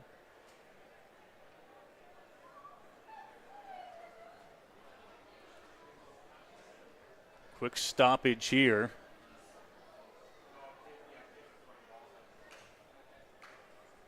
And now Underhill ready to throw to Brownlee. And now again another stoppage. And I'm not entirely sure, Dylan. Do you have any idea of why we're getting these stoppages? I don't know. They haven't been ruled disengagements, and I haven't seen the umpire point to Brownlee, so I don't know who's calling time. Umpires will usually signal who it is by either pointing to the catcher, the batter, or as you mentioned, if it's a disengagement, we'll see Underhill step off. He'll notify that now with these new rule changes, but we didn't see any of that there. First pitch missing for ball one in the dirt. Justin Koehler telling us it was Brownlee who called time. Better eyesight than me, I guess. Not sure where Justin is. He's always roaming around the park, so maybe he's closer to the action than we are. Soft grounder, third base. Tough play coming in on it. Throw to one in time to get Brownlee. And the Jackfish get out of the bottom of the fourth inning. Majors will strand a runner at third, and a 7-1 lead stays in their favor through four. Dylan Baker back on the call for the fifth. When we come back, you're watching London Majors baseball here on Majors TV.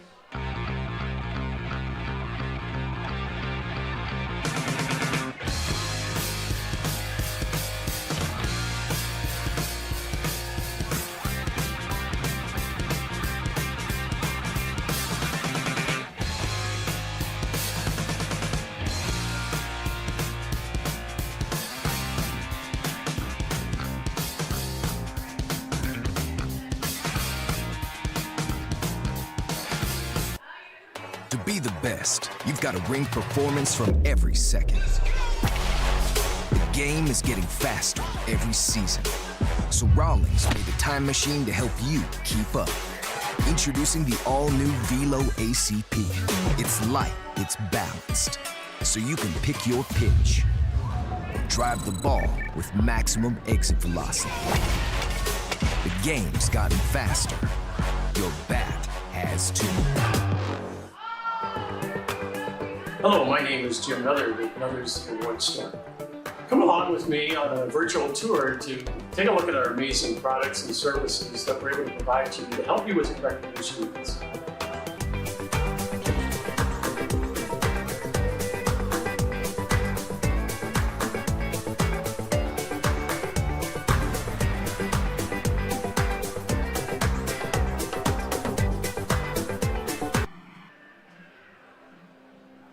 Fifth inning about to get underway here from Labatt Memorial Park as you look at the beautiful night sky here in London. Lots of lights on the buildings throughout the downtown core. Welland Jackfish are in town, and the Majors stake to an early lead. They've treated this crowd to quite the ballgame. Yeah, they certainly have, Dylan. A great night for baseball, and the Majors off to a hot start, putting up 7 runs through the opening 4 at-bats and a 7-1 lead over the Welland Jackfish. Still a long ways to go here in this ball game, but London has been performing pretty well so far. Jose Arias back out to the mound here to begin what is the top of the 5th inning here in London. Arias will have to deal with 6, 7, and 8 in the Welland lineup. Tyler Dupuis, Grayson Barrett, and Dawson Tweet. Here's the pitch on its way. Up and in for ball 1 on Dupuis.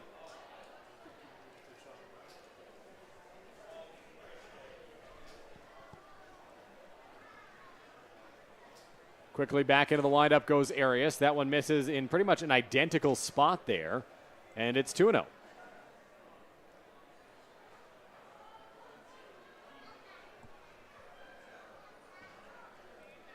Two balls, no strikes. That one will miss as well. 3-0 here. Arias thought he might have had that pitch, but no dice from the home plate umpire.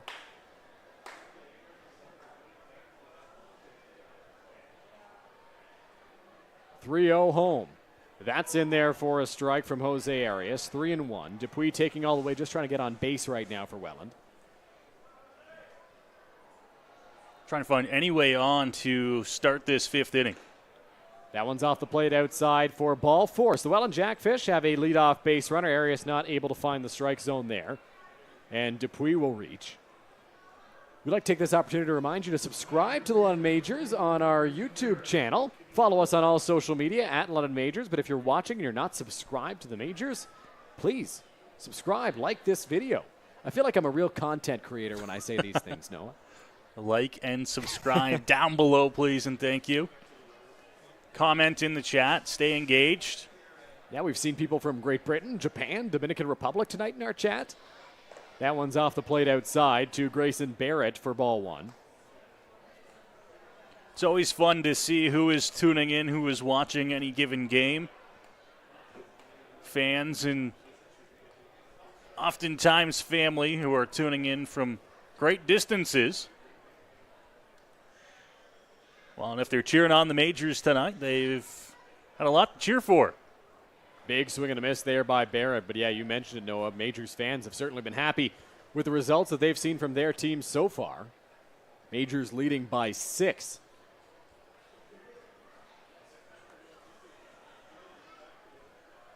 One on its way from Arias. Inside, 2 balls and 1 strike. Falling behind a little bit here and trying to find any way to just get things going here for the Jackfish. It's not going to all come off big blasts when you've got a deficit like this. Chipping away is all you can do to get started. Check swing on the pitch that was inside. They'll appeal and no swing. So Arias, who walked Tyler Dupuis, is now behind 3-1 here on Grayson Barrett. A lot of standing around in the Majors bullpen. Yeah, nothing going on down there by the looks of it. Spectators down in the Majors bullpen waiting to see what happens next, and this pitch could give us some movement maybe depending on which way it goes. Here's the offering. Barrett lines that one into right center field. It's going to split the outfielders and roll all the way to the wall. Around second, charging for third is the speedy Dupuis. He's going to get the wave around third. He's on his way home. There will be no throw. And the Welland Jackfish cut the deficit to 5. It's 7-2 thanks to the RBI double from Grayson Barrett.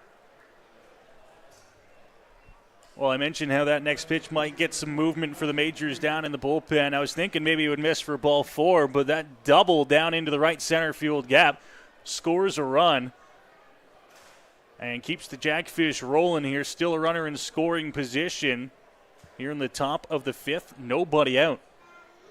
And nobody getting loose down in the Majors bullpen. Of course, they do have the benefit by putting up 7 runs here early is that you do have a bit of a lead to work with, a bit of a cushion if you want to keep a guy in for maybe an extra inning more than you would normally like to. Well, Arias also at 56 pitches, right? So he's not very elevated in terms of pitch count. Now a bunt here from Tweet. It's a good one, and he's going to reach base. Dawson Tweet lays down a bunt. We'll see how they rule it. I would expect it'll be a single.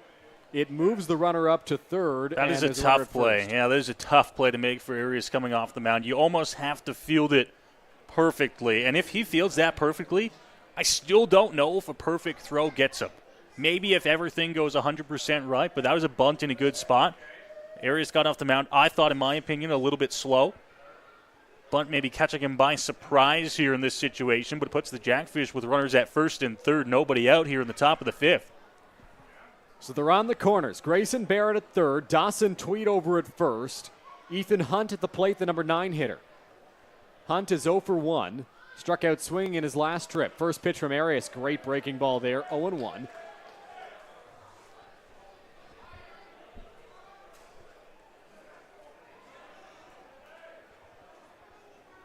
Hunt, as you'll see on your screen, gets very low into his stance, a lot like the guy batting after him or before him in the number 1 spot, Gio Morello. Great look at that stance there. Breaking ball falls in for strike 2 on Hunt.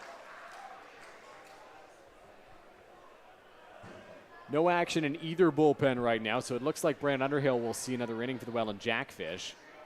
And Jose Arias will get every opportunity to wiggle out of this jam here with nobody out and 2 on.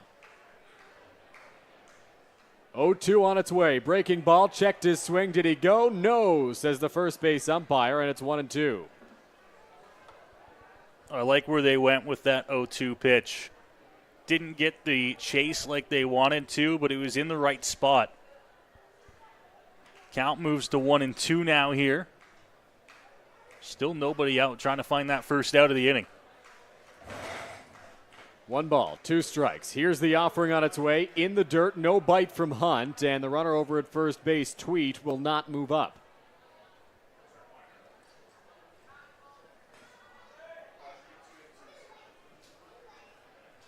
Well, after getting ahead there, and now a couple straight misses, moves the count to 2-2. I'd like to think they come back with a fastball here from Arias, but who knows? 2 balls, 2 strikes, nobody out.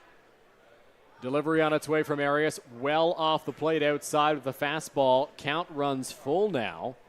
Arias just seems to be missing his spots in this inning. Well, they went with the pitch I thought they were going to there, but that is not the location. I don't think it was close where they were trying to beat the hitter. Full count now. See if the Jackfish decide to, I don't want to call it, get a little bit aggressive here. See if they put Tweet in motion over at first base. Full count, nobody out, may be worthwhile. Arias sets. Tweet is running. Here's the pitch in the air. It's in shallow right field. It's a long run for Cardoso. Reichstein coming in, and it's going to drop between the two of them. Here's the throw into second. They'll get the force out. Tweet had to go to second, then back to first, then back to second, and they're able to get the force, and no run comes in to score. Well, Tweet was on quite the journey out there. He took off on the pitch just as we kind of expected him to, but the ball was hit in the air. Now, because the right-hand bat, someone else was taken off, Dylan. It was Caden Cardoso over at second base, so he had to head towards dead second, then head back towards shallow right field. And that ball fell. Reichstein had a long way to run to try and come in and get it, and he couldn't get there either. So the Rangers will get an out of it. They'll swap spots over at first base. And there is one gone here in the top of the fifth. So back to the top of the order here for Welland. Gio Morello at the plate. Runners on the corners. Double play still in order. Pitch on its way. It will miss for ball one. Ethan Hunt was dancing quite a bit over at first base.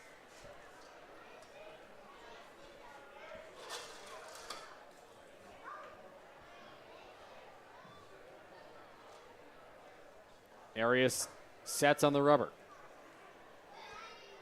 And delivers the 1-0. On the ground, right back to the pitcher. Arias will go to second for one. Reyes Cruz on to first. Not in time. Speedy Gio Morello beats it out despite the stretch from Brad Verhoeven. And another run will come in to score for the Jackfish. Dylan, there is one thing on that play that stopped the Majors from turning two, and that was what side of the base that the ball was on. A nice job fielding that one off the mound for Arias, but his throw took him over to the shortstop side of the bag and kind of stopped any forward progress, any momentum coming across the bag from short to second. And I think that split second was the difference maker in turning two and getting out of the inning. But a run comes across to score, second run of the inning for the Jackfish, but two gone now. So that'll bring up Steve Moretto. Breaking ball will miss high. Fun fact about Steve Moretto and the guy batting after him in the order, Matteo Porcelato, they actually both represented Canada at the 2012 Little League World Series together. Moretto and Porcelato, both natives of British Columbia, both on that 2012 Little League World Series team. On the run is Morello from first. He is into second safely. He's got a stolen base. Well, a great job there to get the eyes on that one and steal that base. Had a really good jump, and not even a perfect throw there from DeOlio was going to get him. Count is 1-1 here. 1 ball, 1 strike, 2 out. Steve Moretto at the plate, trying to cash the Jackfish's fourth run and really get them back into this ballgame. If they can score one here, all of a sudden you're only down 3 with 4 cracks still at the plate after this inning. Pitch on its way from Arias. In the dirt. No chase from Moretto. 2-1. Getting into the middle portion of the ball game here, and that's what I talked about for the Jackfish. If they want to make some inroads on this deficit, it's going to come a couple of runs at a time. And we'll get time called at home plate.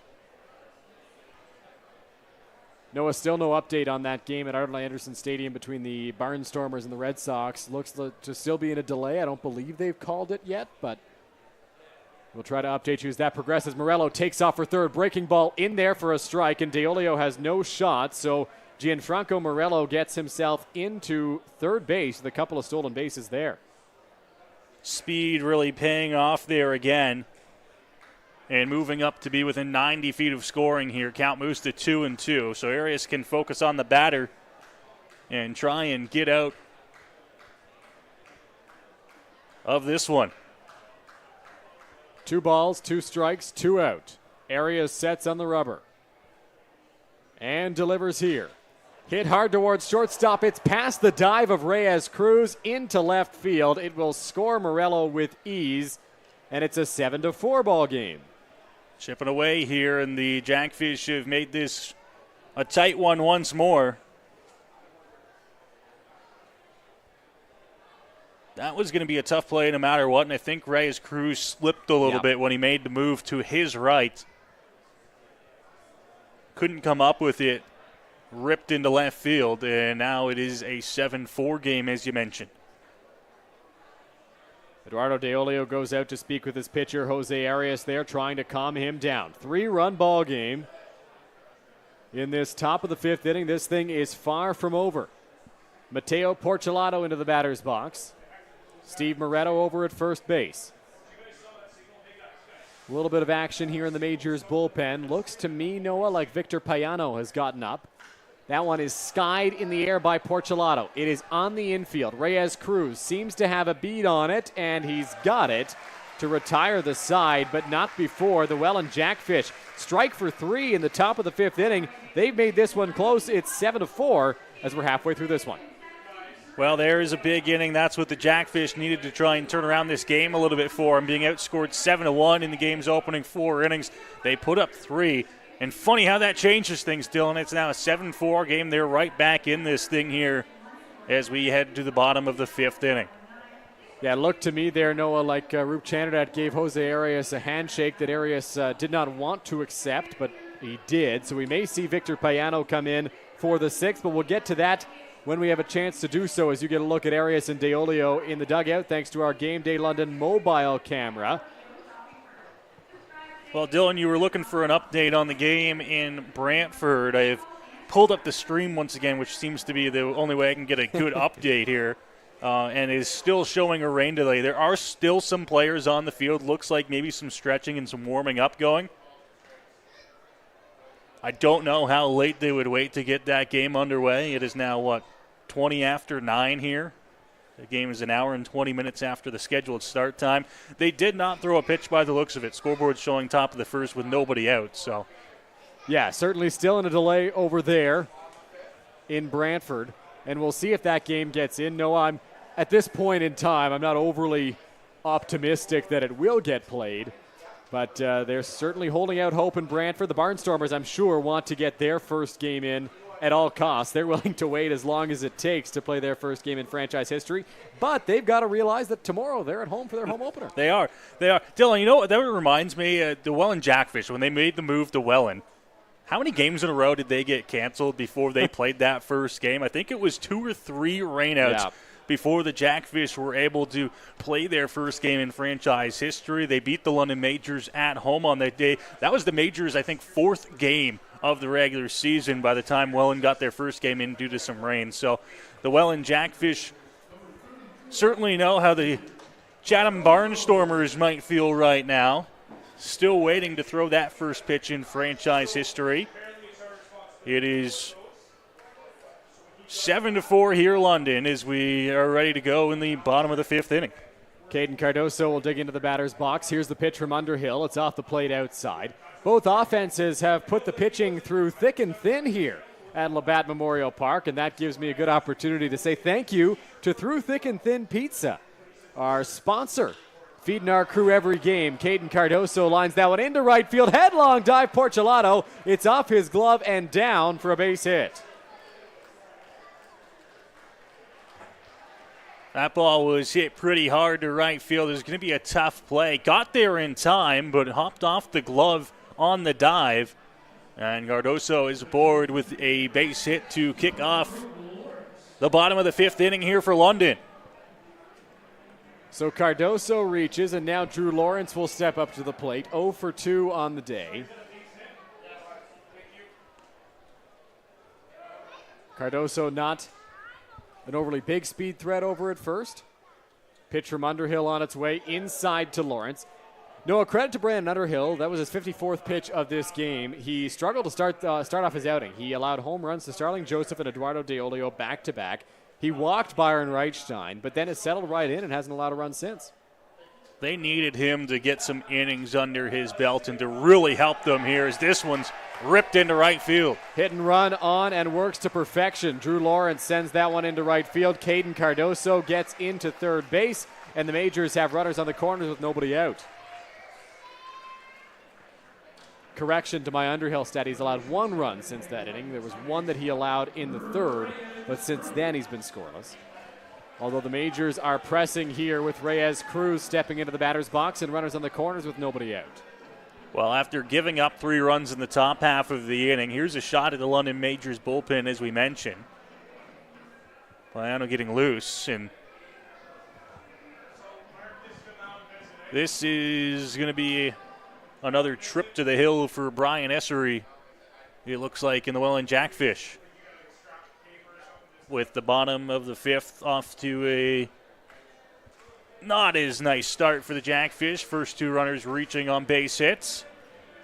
There is action in the Welland bullpen right now. And now a hoodie is coming off. Are we getting a pitching change, or are they going to give Underhill maybe another batter I think that's just a get hot and get hot now. There's a great shot there at the Welland bullpen. That is Francisco Jimenez getting loose in the Welland Jackfish bullpen here. The hard-throwing right-hander from Santo Domingo in the Dominican Republic. Long mound visit here for Brian Essery. I think he's trying to kill some time out there on the mound, give Underhill a chance to breathe, but also allow his reliever Jimenez to get loose. It's his second mound visit of the game. So if my Major League Baseball knowledge and IBL now knowledge is correct, I think he's got 4 left, or is that 3? I think it is 4. 4 left, all right. That was official mound visit number 2. Yep. And I just didn't know if they get 6 or if they get 5 every game. I think it's the 6. All right. Once again, these are all new rules to us as well. We try to verse ourselves as best as we can on them coming into the season.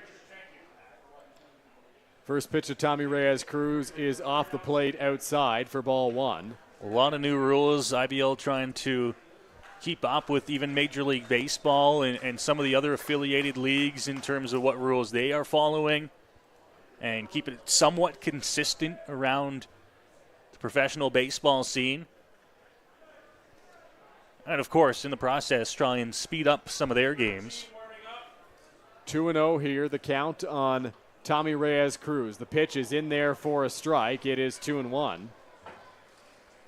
We had heard rumblings, Dylan, and I think it was talked about on the executive level of a pitch clock in the IBL. It's just not something I think that ownership and league executives decided was really feasible here in this season. On the ground up the middle, Dupuis flip behind the back to hunt for one. On to first, not in time. Reyes Cruz beats it out. A run will score as Cardoso trots home, and there's one away with the runner at first now.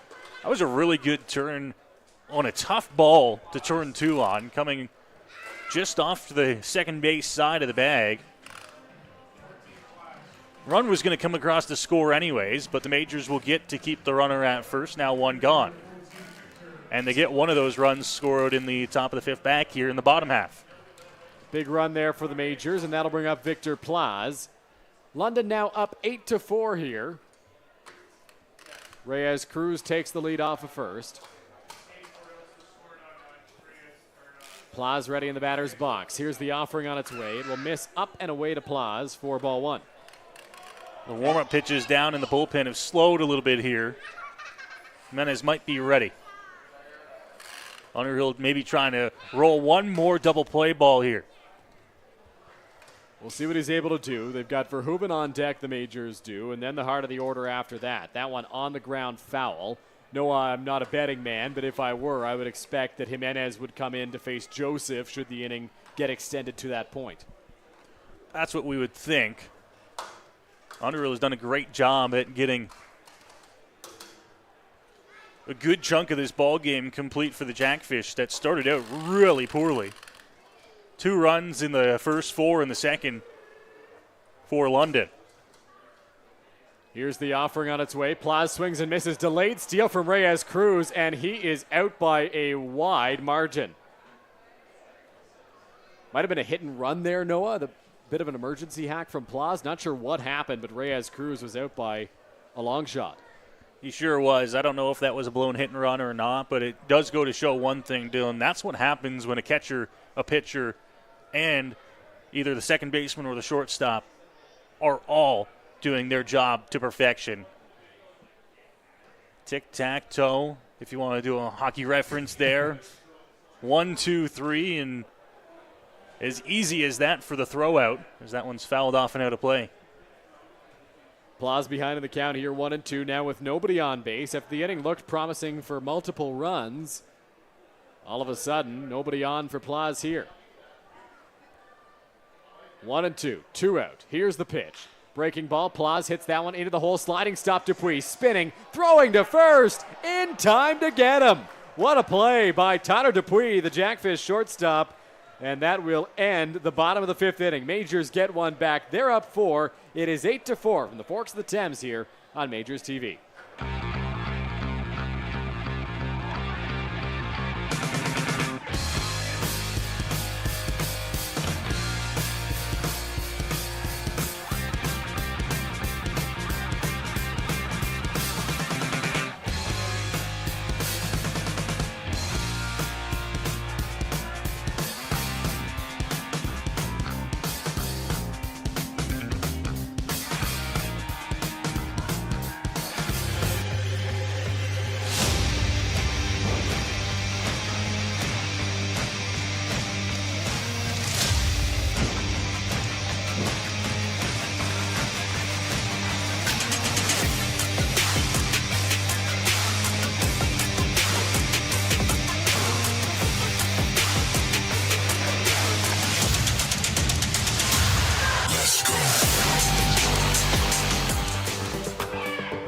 my name is Jim Nutter with Nutters for One Star. Come along with me on a virtual tour to take a look at our amazing products and services that we're able to provide to you to help you with your recreation needs.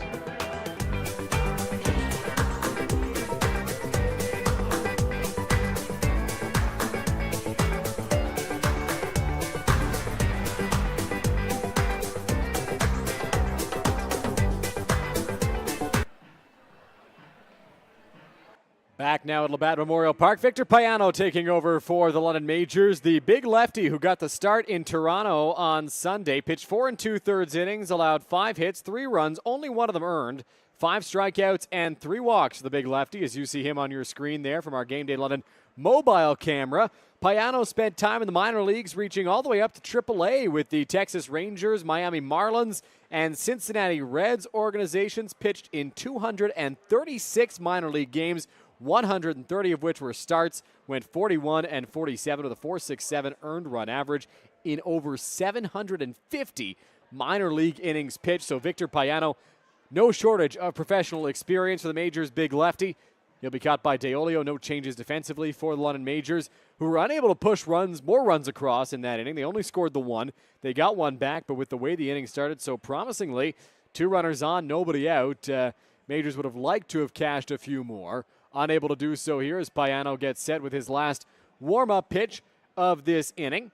The lefty also worked against the Brantford Red Sox in the Majors' second exhibition game. Was solid in his first outing, the Majors' pinstripes there. Payano will have to deal with a tough spot in the Welland Jackfish order. It'll be Robert Mullen, the cleanup hitter, followed by Cole Cote, the catcher, and Tyler Dupuis, the shortstop, who ended the 5th inning with a tremendous defensive play. Ranging into the hole, making a sliding stop spin throw to first. Really good job by Dupuis defensively. So the former Major Mullen will dig into the batter's box. He's 0 for 2 with 2 strikeouts against Jose Arias today.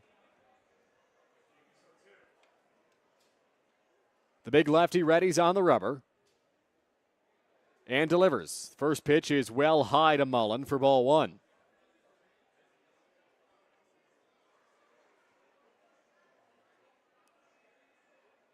One ball, no strikes.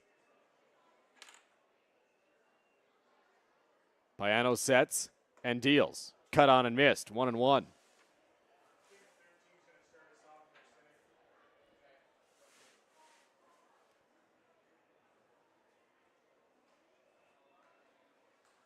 Payano looks in for the sign there from Eduardo Deolio. Here comes the 1-1 pitch. That one misses, and it's 2-1. Payano working at a bit of a slower pace than Arias was. Arias got the ball back, was right back on the rubber, ready to go. Payano just working on the mound a little bit between pitches. Looks in for the sign here from Mullen, and sets on the rubber. Here comes the 2-1 pitch. In there for a strike, it's 2-2. Mullen, in his stint with the Majors, struck out just 17 times in 42 games. For London, has struck out twice already today, but in each of those at-bats, the count has been run full. He was ahead 3-0 in the first one, then 3-1, I should say, in the second one. Breaking ball from Payano, kind of slipped out of his hand there, and it's 3-2. Payano had a bit of a hard time getting a feel of that breaking ball in Toronto at Christie Pitts on Sunday because it was a little cooler in temperature. Obviously tonight, now at 9:30 p.m., on an already brisk day to begin with after the rain, Payano may have that same trouble here. The 3-2 on its way is ball 4 to Robert Mullen. So Mullen has struck out twice and worked a walk. He's yet to put a ball in play as a member of the Welland Jackfish, but he's aboard to lead off this inning. Not a bad idea for the Majors to be cautious there with Mullen. He's not going to beat you with his speed on the base pass, that's for certain. Cole Cote will step into the batter's box. Cote 1 for 2 on the day. Jackfish trying to ride the momentum that they had in the last inning, getting 3 runs on the scoreboard. Here's the pitch. Breaking ball. Just misses for ball 1 from Payano.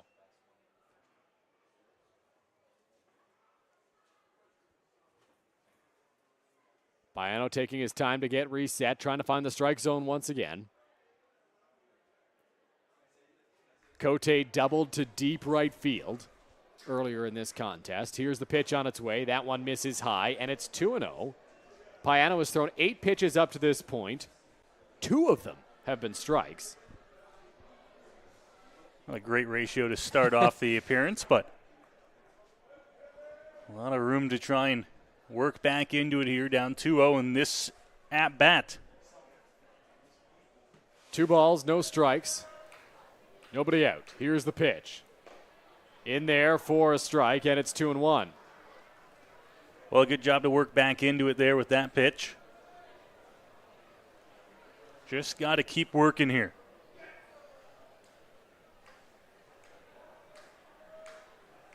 Two balls, 1 strike, the count. Mullen, the short lead off of first. That one is scorched towards the Jackfish dugout. Way late on that one was Cote. Noah, where I am positioned in the booth, it's pretty hard to see the Jackfish dugout. Everybody was okay over there, I assume? Well, it looks like it thanks in part to our new screens out front of the dugouts circa, what was that, 2021? I believe so, yeah. 2020 even. 2 balls, 2 strikes. Mullen gets his lead off the bag at first. Cote ready in the batter's box. Here comes the offering. Line straight back at the screen by Cote. Much more on time on that swing. Hey, you see one, you're late on it. You can time it up the next time around. Did it there, just missed it. We'll get ready for another one here. 2-2 count continues. 2 balls, 2 strikes. Payano sets out there on the mound. Mullen, the short lead off of first. Verhoeven, holding him on. Here's the offering on its way. On the ground to shortstop. Going to be a tough turn. Reyes Cruz waits for the big hop. Cardoso for 1. On to Verhoeven, not in time. Majors do get 1 out as they'll retire Mullen at second, but that's all they were ever going to get with how slowly that ball was hit out to second base.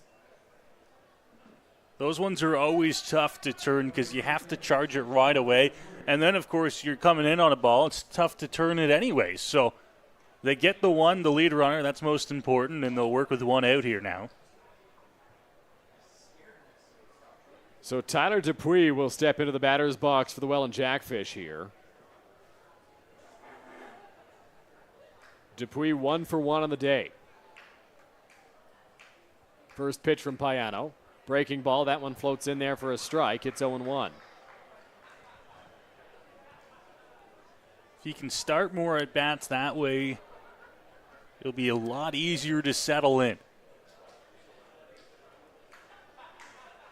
0-1, 1 out. Getting his lead off of first is Cote. Here's the pitch. In the dirt, blocked by DeOlio. It will skip towards the mound. Cote, the catcher over there at first base running, was not going to move up on that pitch. We'll move the count to 1-1 here. Still a lot of movement down in the Welland bullpen.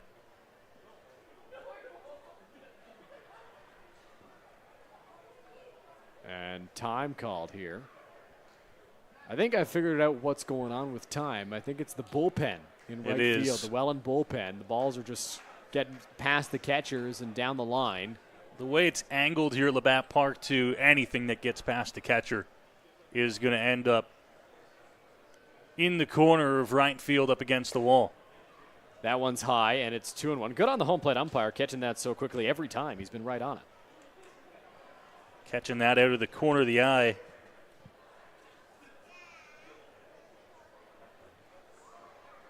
Two balls, 1 strike, 1 out.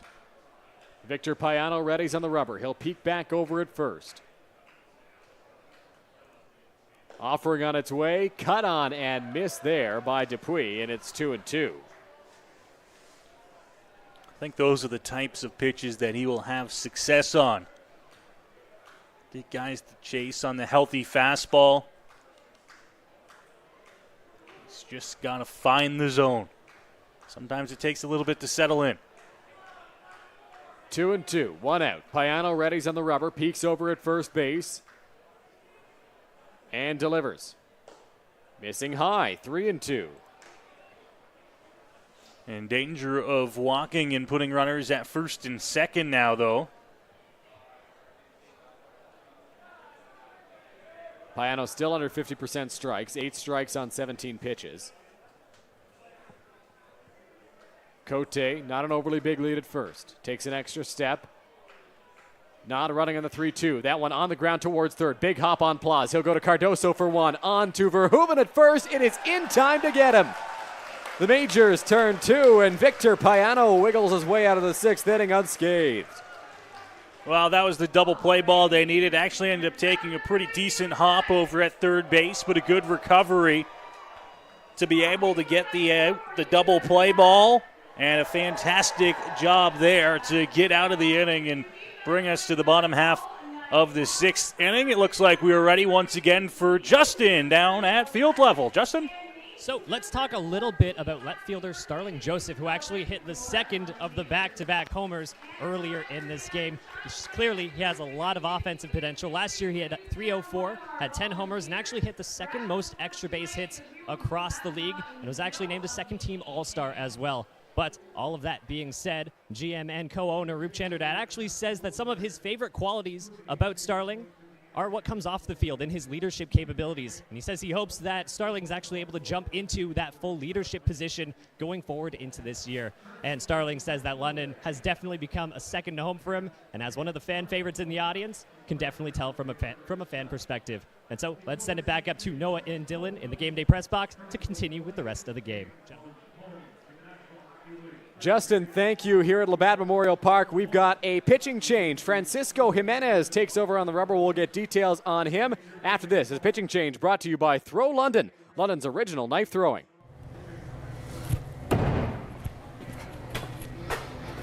Hey there, my name's Will. I'm from Throw London. I'm the owner and axe master around here. I've been throwing since 2014 in the local market, traveled around internationally. So we got you in good hands if you come and visit us here.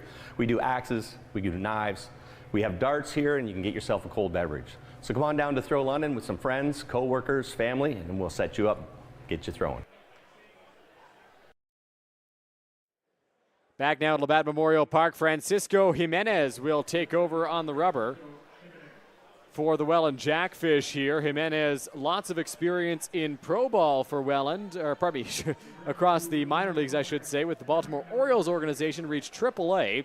Had a career 347 earned run average in the minors and a lively arm for the Welland Jackfish. Well, I'm sure hoping, Dylan, I think the Jackfish are hoping at least that he's going to give them a lot of time here in pro ball with the Welland Jackfish. He could be a big piece to the bullpen, starting pitching, wherever he ends up pitching for Welland this season. I think that's at least the hope at Welland Stadium. And a quick visit at the mound now. Not sure what they might be looking at, but the home plate umpire is out joining them. Yeah, not sure what the situation is here. We did see the home plate umpire. He signaled no there, Dylan, looking towards the Majors bench. Were they asking for something, do you think? I think he was just signaling no mound visit. I don't think they charged it as a mound visit. I think that Cote and the umpire went out to talk to the pitcher out there in Jimenez. So my guess is that was just a signal that does not get charged as a mound visit. So Brad Verhoeven will step into the batter's box here for the Majors. First offering on its way, cut on and missed by the London first baseman. Trying and tasked with trying to get the Majors started here in the bottom of the 6th inning. That one sails high for a ball. It's 1-1. Dylan, I don't know if you mentioned it at the top of the 6th inning when I was gone for a second there, but I did see that the game officially now called in Brantford. I did not see that. Okay. At least as it appears by some people in attendance. That is what I'm being told. That one misses high. They were about an hour and a half past the scheduled first pitch, which in Brantford is already a half hour late than the usual first pitches in the IBL. They had still not thrown and eventually decided to call it. This one skied into shallow center field, and it'll be the center fielder, Gio Morello, who calls for it and makes the catch for the first out. And we did have some confusion between innings, Noah, because the home plate umpire signaled both 13 and 38 to the press box up here. Discovered why that is. On the Welland lineup card, Francisco Jimenez is listed as number 38 today. On the online roster, he's listed as number 13. So we know this is Francisco Jimenez out there, and I believe the umpire was pointing to say this is 38, but he's wearing 13. That's my guess, at least, because there is no 38 on the field right now.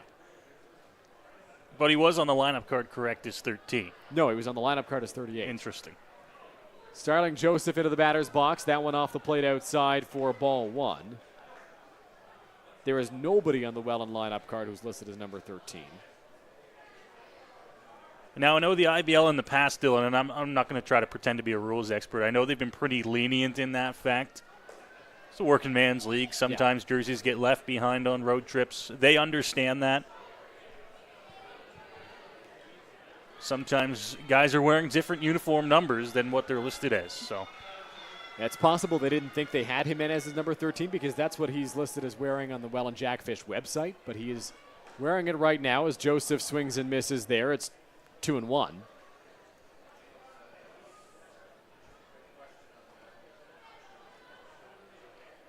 Joseph, a strong game so far for London. Trying to add on to it here. Inside there on Joseph. Some fans may have thought it hit him, but it just hits the glove of Cote and bounces away. Even if it did, I think Starling, he wants to swing. Absolutely, yeah. Especially with the way he's swinging it tonight. He is. You've seen it in movies. Maybe you've seen it in real life before. The guys that, that didn't hit me. That didn't hit me, Blue. That is Starling Joseph. He would way rather swing the bat. 3-1 count. Here's the pitch. Joseph sends that one a mile in the air. It is on the infield. Dupuis trying to track it down, and he's got it for the second out of the bottom of the 6th inning. So 2 pop-outs for Jimenez since coming into the ball game, and there's 2 gone. That ball was hit a mile in the air, and a little bit of confusion, a little bit of trouble seeing that one at first, but ultimately getting the out, and 2 quick outs here in the bottom of the 6th inning. So that'll bring up Eduardo Deolio. If you're a Blue Jays fan, the Blue Jays lost tonight. Not that it surprises you if you're a Blue Jays fan.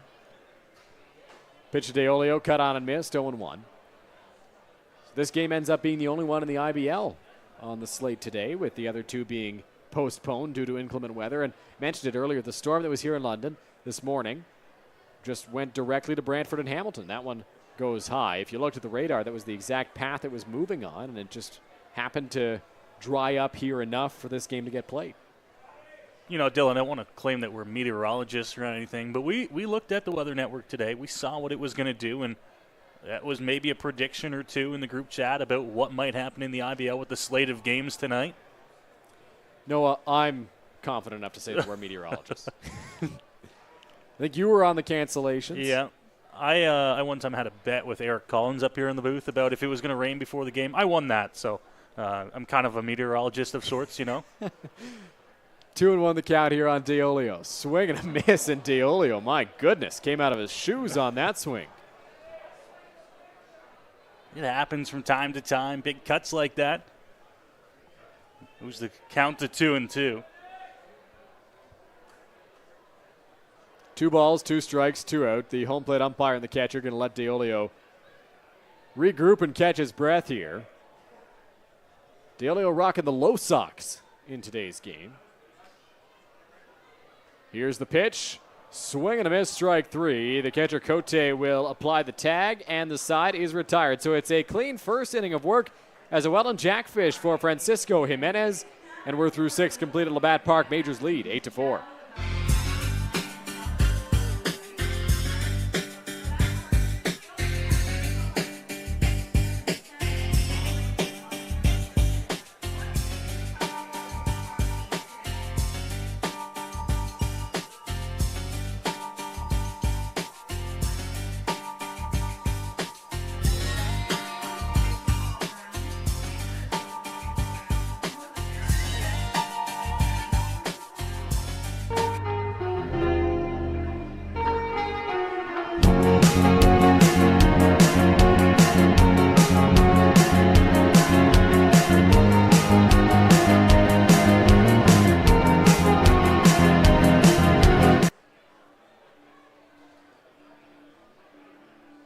To be the best, you've got to ring performance from every second.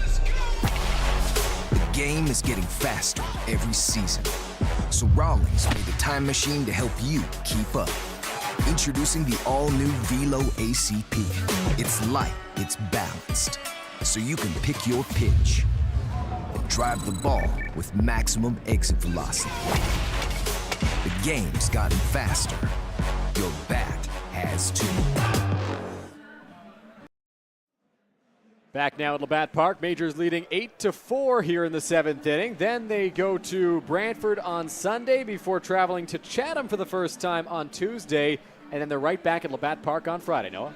Dylan, next Majors home game. This is who we saw roaming around Labatt Memorial Park prior to first pitch today. I thought the Kitchener Panthers were here this Friday. No, that Panther was just about checking out batting practice before he was on his way. Kitchener is in town next Friday. I had to get that in. I know you did. I know you did. We saw the cat down there while we were doing some testing. I said, get that on camera. That is the perk of the Game Day London mobile camera right there, Noah. We get to see the cats running through the dugout. But yes, we sent our camera operator, Clint Householder, down to field level, and he was walking back during some tests and was like, is that a cat in the dugout? And sure enough, there it was in the visitors' dugout just a week too soon. He was able to vacate in time. I don't know if it caused any disturbances for the Jackfish when they arrived. They had about an hour to get the cat out of the room before they arrived today. As we move along to the top half of the 7th inning here in London, Majors up 8-4. Swing and a miss, strike one there by Grayson Barrett against Victor Payano. Tough lefty-lefty matchup here for Barrett. I'd like to apologize. I called the Blue Jays game a little bit too early. They did lose 4-3, but it was not done when I said it was. And for anybody watching at home, I apologize for any confusion. Swing and a miss, and it's 0-2. It happens. We'll let it slide this time. But they did lose. They did. Oh, 4-3. Bummer. Down 4-0 until late. It has been tough to watch the Blue Jays this season. And maybe I'm dramatic. I don't think so. It has been tough. That one off the plate outside, 1-2. I don't know. If you're a Blue Jays fan and you're watching us, let us know in the chat what you've thought of the season so far. And if you're a Tigers fan and want to let us know how you think the Blue Jays have done, you can do it as well. We won't block anybody in the chat. 1-2 on its way. Just for being a Tigers fan, at least. Yeah. I shouldn't say we won't. No, we always ask that you keep it respectful and kind and fun in the chat. And listen, no, I don't think we've had many problems in our years here at Labatt Park. It's been all clear for the most part. 1-2 count here, nobody out. Grayson Barrett at the plate to lead off this top of the 7th inning. Offering coming from Victor Payano. It's a breaking ball. The crowd thought it should have been a strike. It did not catch enough of the zone for the home plate umpire's liking, and it's 2-2. Just a bit off the plate is the ruling. Well, as you mentioned, not the ruling that the 100-plus umpires behind home plate would have made the call. 2-2. Payano ready on the rubber, trying to put away Barrett here. Well late on that one towards the parking lot. No, I'm a little bit scared for my car on that one. I won't lie to you. Rookie mistake parking that close, Dylan. I wasn't that close. I parked to the very back. I promise you that. You're safe. I don't know. That one was hit pretty far off the bat at Grayson Barrett.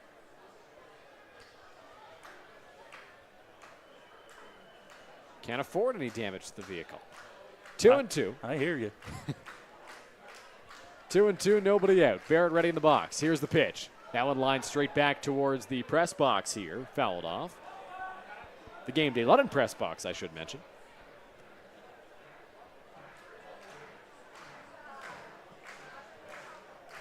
Two count remains here. Payano looking to try and set down the first out of the inning.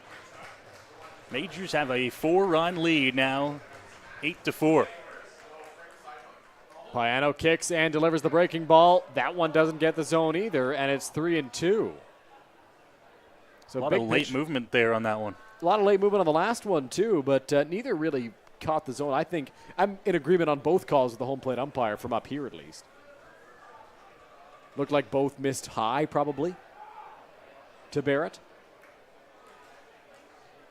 Payano will try here on 3-2. Swing and a miss. Strike three. Grayson Barrett goes down on strikes, and there's one away in the top of the 7th.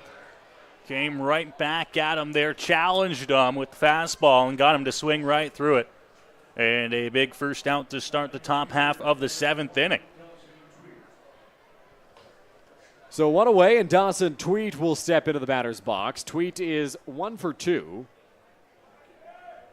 Hit that fly ball that resulted in the Jackfish first run, but also a double play. That one's in there for a strike. It's 0-1. Later in the ball game, had a bunt single.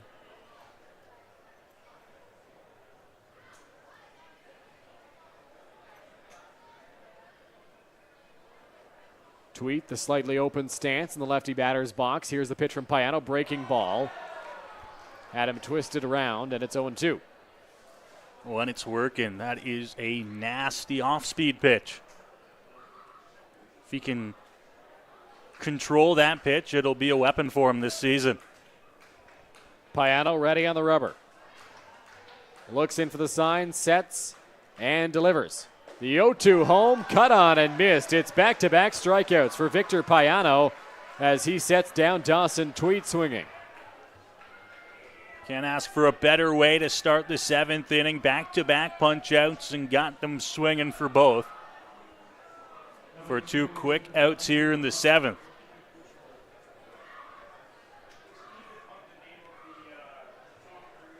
Two out here in the top of the 7th inning. Payano trying to set the Jackfish down 1, 2, 3. 7, 8, 9 in the order due up this inning. He's made quick work of the first 2. Payano ready on the rubber. Here's the pitch. In the air, foul off the bat of Ethan Hunt. It is 0-1. Noah was ready to catch that one, but luckily there's about 2 layers of netting and a roof. I am ready to protect you, my friend. I think it's more about protecting the equipment in here. We can replace the equipment. You can't replace friendship. Wow. Thank you, Noah. I appreciate that. And on that note, we will sign off. Fly ball hit to right field. Reichstein goes to his left, and he will make the catch to retire the side in the top of the 7th. We head to the 7th inning stretch on the power of friendship. It is 8-4 London Majors here at Labatt Park.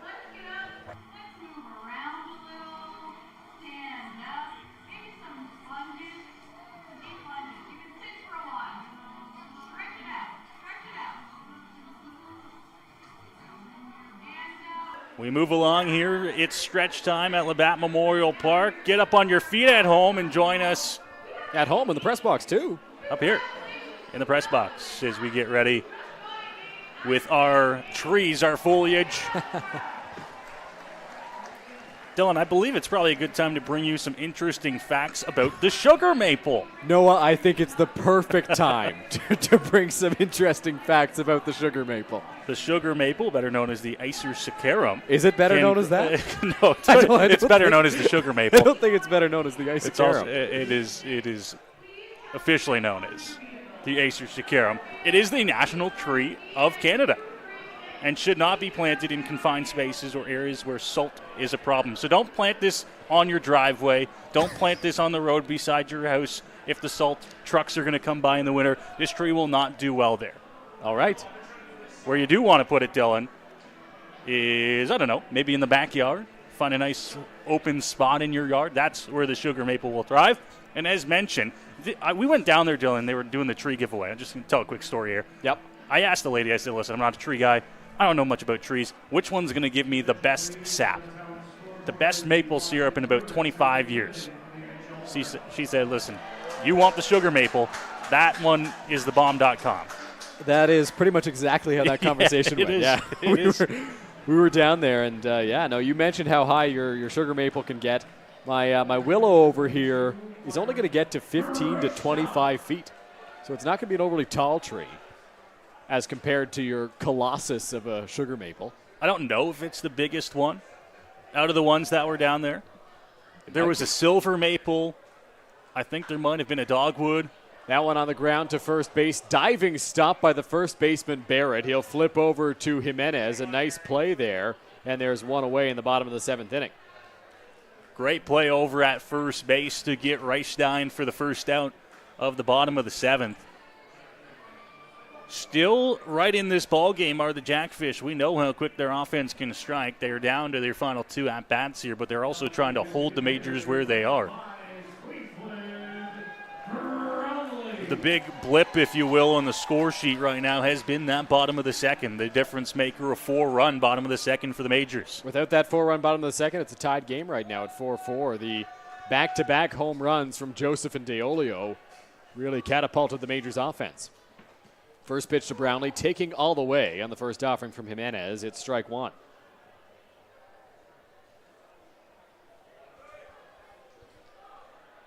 Brownlee looks out, Jimenez looks in and comes set.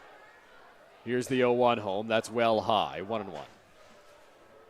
Moves the count, as you mentioned, to 1-1. Brownlee batting here again, was able to score a run earlier in the game for the Majors.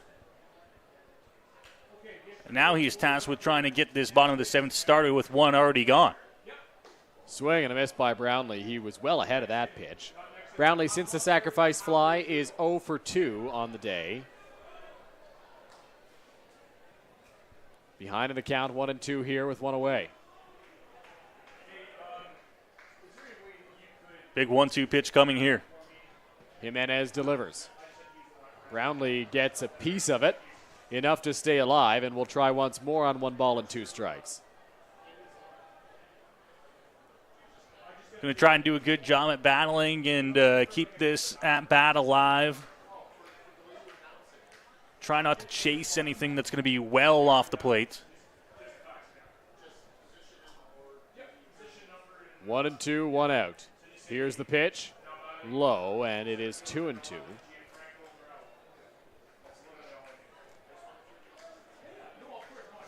Big Starling Joseph fan in the chat there, Miriam. Let us know who your favorite can't really blame them, you know. Absolutely. Inside to Brownlee, and the count runs full at 3-2. Joseph, 2 for 4 on the day, a home run. He's been a star ever since he joined the Majors in 2022. Been a star, hey? Starling Joseph, star. Star's his nickname. Listen, if you're going to pick fan favorites on the Majors, it's Cleve. Yep. Far and away. And it might be Star. Yeah, Braden Farrington's got a case there, too. Farrington. Star's done a great job in the short time he's been here. 3-2 home, off the plate outside. Cleveland Brownlee works himself a walk. Really good plate appearance there for Cleve, and he is aboard here with 1 out. And we'll see if Majors manager Roop Channerdat goes to the bench for a pinch runner. He will. And he will. It'll be, I believe, Champ Garner coming out to pinch run. Brownlee faking that he's going to run to second. He's going to, watch this. He's going to act like he's upset. He wasn't halfway to first base when he was looking towards the bench for the pinch runner. And Champ Garner will come in to pinch run for Cleveland Brownlee. Yeah, Garner did this on the weekend, and he actually scored the go-ahead and what turned out to be the winning run for the Majors in that ball game as the pinch runner. So Garner will slot into the DH spot, taking over as the pinch runner here for Brownlee. Cleveland finishes his day 0 for 2 with the sacrifice fly and a walk. And Caden Cardoso will step in.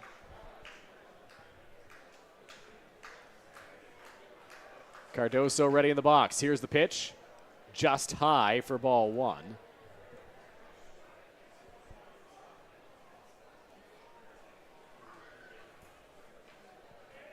We'll see how aggressive the Majors treat this inning. That one fouled off by Cardoso. They'd like to add on here if they can. Now, the one thing the Majors do have going for them is the fact that their games are rather spread out. They don't have a game tomorrow. They're not back in action until Sunday. And then after Sunday, they've got a day off between their next game in Chatham on Tuesday. So a couple of days off coming up for the Majors before their next few games. 3 days off then, or 2 days off, I should say, before the game against the Panthers. So the spread out schedule allows Roop Channerdat to go to a guy like Victor Payano here and use up a lot of his bullets out of the bullpen. Here's the 1-1. It will miss low, and 2-1 the count now on Cardoso.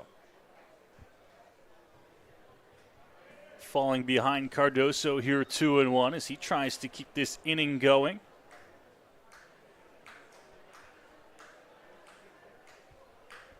With the rain out tonight in Brantford and Hamilton, I believe it might only be the Welland Jackfish who have to play 3-3 this weekend. They are at home tomorrow against the Barrie Baycats, 6:05, and then they were on the road in Hamilton, 2:05 on Sunday. Busy start to the season for the Welland Jackfish. Guelph was scheduled to play tonight. They will start their home slate tomorrow, and then they'll be on the road in Kitchener on Sunday. On the move, Garner from first. Check swing, Cardoso. Here's the throw. Garner is in there safely. He stole a base. And I believe the ruling is no swing on Cardoso at the plate. Time call by the home plate umpire here as they wait to get situated. He's going to wipe off home plate. Close play at second. Garner in safely. Cardoso no swing.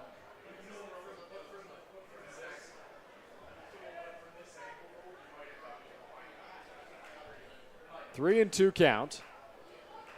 One out in the inning. Garner in scoring position now with speed for Caden Cardoso. And stepping off the rubber is Jimenez. And now the home plate umpire is going to come out to Jimenez on the mound. And another one he's ruled no mound visit.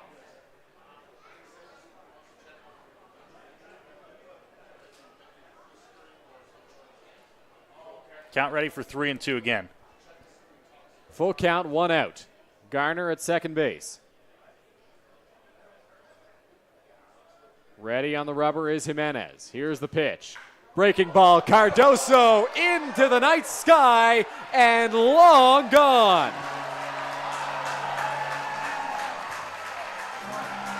Caden Cardoso, a moonshot, propels the Majors to a 10-4 lead. Well, that is exactly what the London Majors and Roop Charidad are hoping Cardoso can bring to this club. The big blast over the fence in right field. And it's double digits for the Majors here in the home opener, 10-4 lead. You see the celebration there on our Game Day London mobile camera. A bomb for Caden Cardoso to deep right field, and the Majors have extended their lead to 10-4. Here's the first pitch of Drew Lawrence in there for a strike.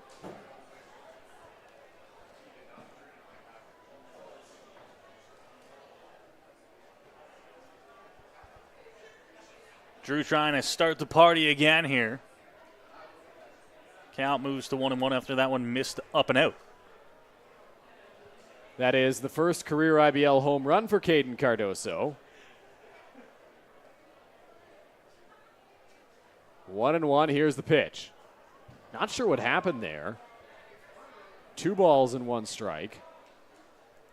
I don't know if that was a cross-up between the pitcher and the catcher. It looked unnatural as it got to the backstop.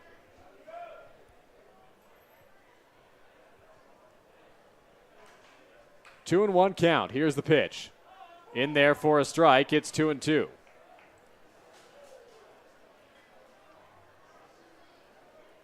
Action is slowed down in the Welland bullpen. Don't know if they're going to be quick to put anybody in here. They just want innings. As mentioned, home opener for Welland tomorrow and then on the road on Sunday. A lot of innings they need to get through here on this opening weekend of IBL baseball for most teams. As mentioned, Toronto and London started last weekend. Drew Lawrence strikes out swinging, and so there's 2 gone now in the bottom of the 7th inning for Tommy Reyes-Cruz.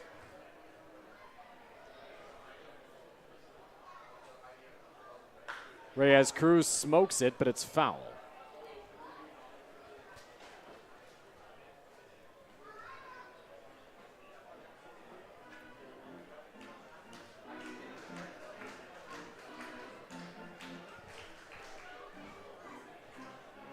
Oh and 1 count here, 2 out.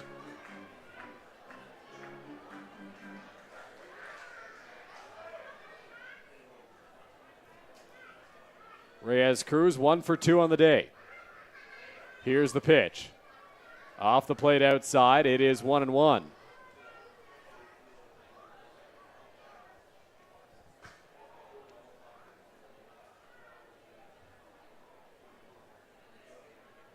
1-1 pitch from Jimenez is in there on the inside corner for a strike, and it's 1-2.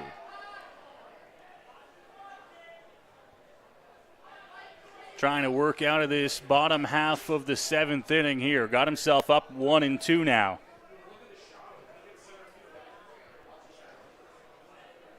One-two on its way. That one sails high, and it's 2-2 on Reyes Cruz. Not going to be one to chase, even if he is in a hole with 2 strikes. That time it was 1-2. Keeping a good eye. Here's the pitch. Reyes Cruz gives that one a pretty good ride down the right field line. It is hooking towards the line, and it is a foul ball for the Majors shortstop, so he will trot on back to the plate and try things again on 2-2.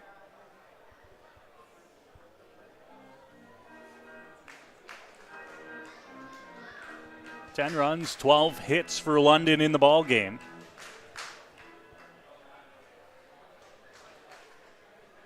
Been able to find the big flies as well when needed. That one inside and in the dirt. It is 3-2 to Reyes Cruz, so he's worked the count full here. Reyes Cruz has seen 6 pitches in this plate appearance.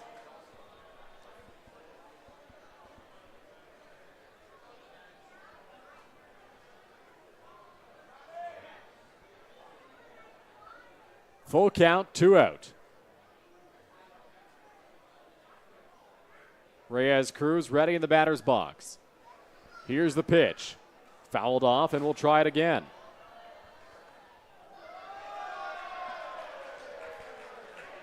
Worth noting, Dylan, we didn't see anybody down in the Majors bullpen. I think Payano will come back out for the top of the 8th. Yeah, Payano looks like he will be on his way out there for another inning. 3-2, 2 out. Here's the pitch. In the air. Shallow left center field. It'll be Dupuis, the shortstop, ranging over. He will make the catch, and the side is retired. We're through 7 complete here at Labatt Memorial Park as we go to the top of the 8th inning. It is 10-4 London. To be the best, you've got to bring performance from every second. The game is getting faster every season. So Rawlings made a time machine to help you keep up. Introducing the all-new Velo ACP. It's light, it's balanced, so you can pick your pitch and drive the ball with maximum exit velocity. The game's gotten faster. Your bat has too. Go beyond the scores and get to know the athletes who call the Forest City home. Joseph crushes one. Game Day London brings you in-depth stories and conversations about London's major teams and the athletes. Whether it's in the rink with the Knights or on the field with the Majors, Game Day London has you covered from the start. For fresh and engaging sports coverage, visit GameDayLondon.com, a proud sponsor of MajorsTV. Back here at Labatt Memorial Park as you get a look at one of the new light towers here at the stadium. New LED lights put in at the ballpark this year, Noah. It was one of the improvements slated for Labatt Memorial Park, and if you haven't been to the park in a couple of years, a couple of things you'll notice. First, some renovated bathrooms on both the first and third base side, as well as some LED lights. They have replaced both the light poles and the lights themselves here at Labatt Memorial Park for this season. So it is a little bit brighter, but I have seen, Dylan, and not to be nitpicky, there are some dark spots out in the outfield, so I wonder if those might get tweaked maybe in the off-season. There's a good look on our wide camera here at Labatt Memorial Park, but they are different. It's not the 2 tall center field light standards and shorter ones in right and left like we've seen for many, many years here at Labatt Park, but all evenly height light standards in the outfield. But they are pretty bright, and they don't take any time at all to come on. No, they do not. I saw that today. I was caught off guard because they flipped on just so quickly prior to the game this evening. Gio Morello will step into the batter's box here to face Victor Payano. Payano back out there for the Majors, and 2 more runs in the bottom of the 7th have brought him a 6-run lead to work with. And if his arm can do it, Dylan, sorry to interrupt, if his arm can do it with the pitch count, it might be enough of a lead to let him ride it out even if they can get a couple of runs here, the Jackfish. Yeah, Payano at 33 pitches through 2 innings, not an overly alarming total by any stretch. That one fouled straight back by Morello, and it's 0-2. We've got our good friend Dave Woody in the chat here asking if they're going to do a disco light show at Labatt Park with these new LEDs. I don't believe that's in the cards for Labatt Park, but it's certainly a possibility with the new lights. No Jordan Romano type entrances for the closers. 0-2. Payano ready on the rubber. Here's the pitch. Called. Strike 3. Payano freezes Morello, and there's one gone in the top of the 8th inning.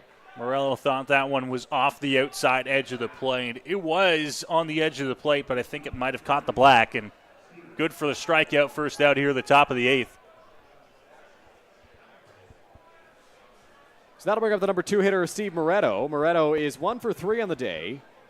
Struck out looking, grounded into a double play, and singled to left field in his latest trip to the plate.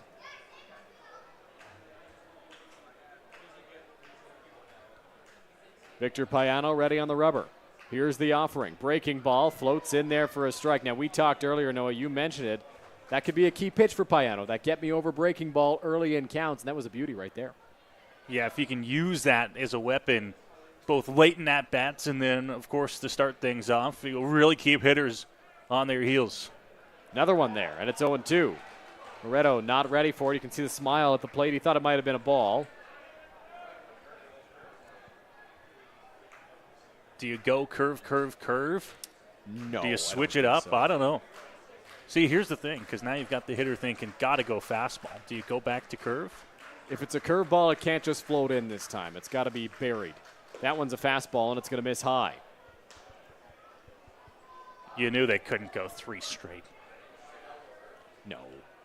Not with a curveball, at least. You can get away with that with a fastball, but it would have had to have been a perfect curveball. 1-2 count, 1 out. Payano ready on the rubber. Here's the pitch, breaking ball, misses high, and it is 2-2. So you get ahead 0-2, 2 really good curveballs to start the at-bat, but now you fall back into a 2-2 count after missing the zone twice.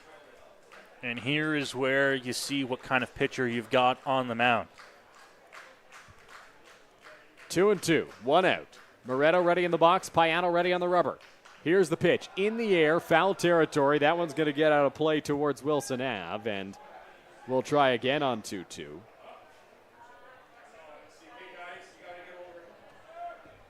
Ready for another 2-2 here.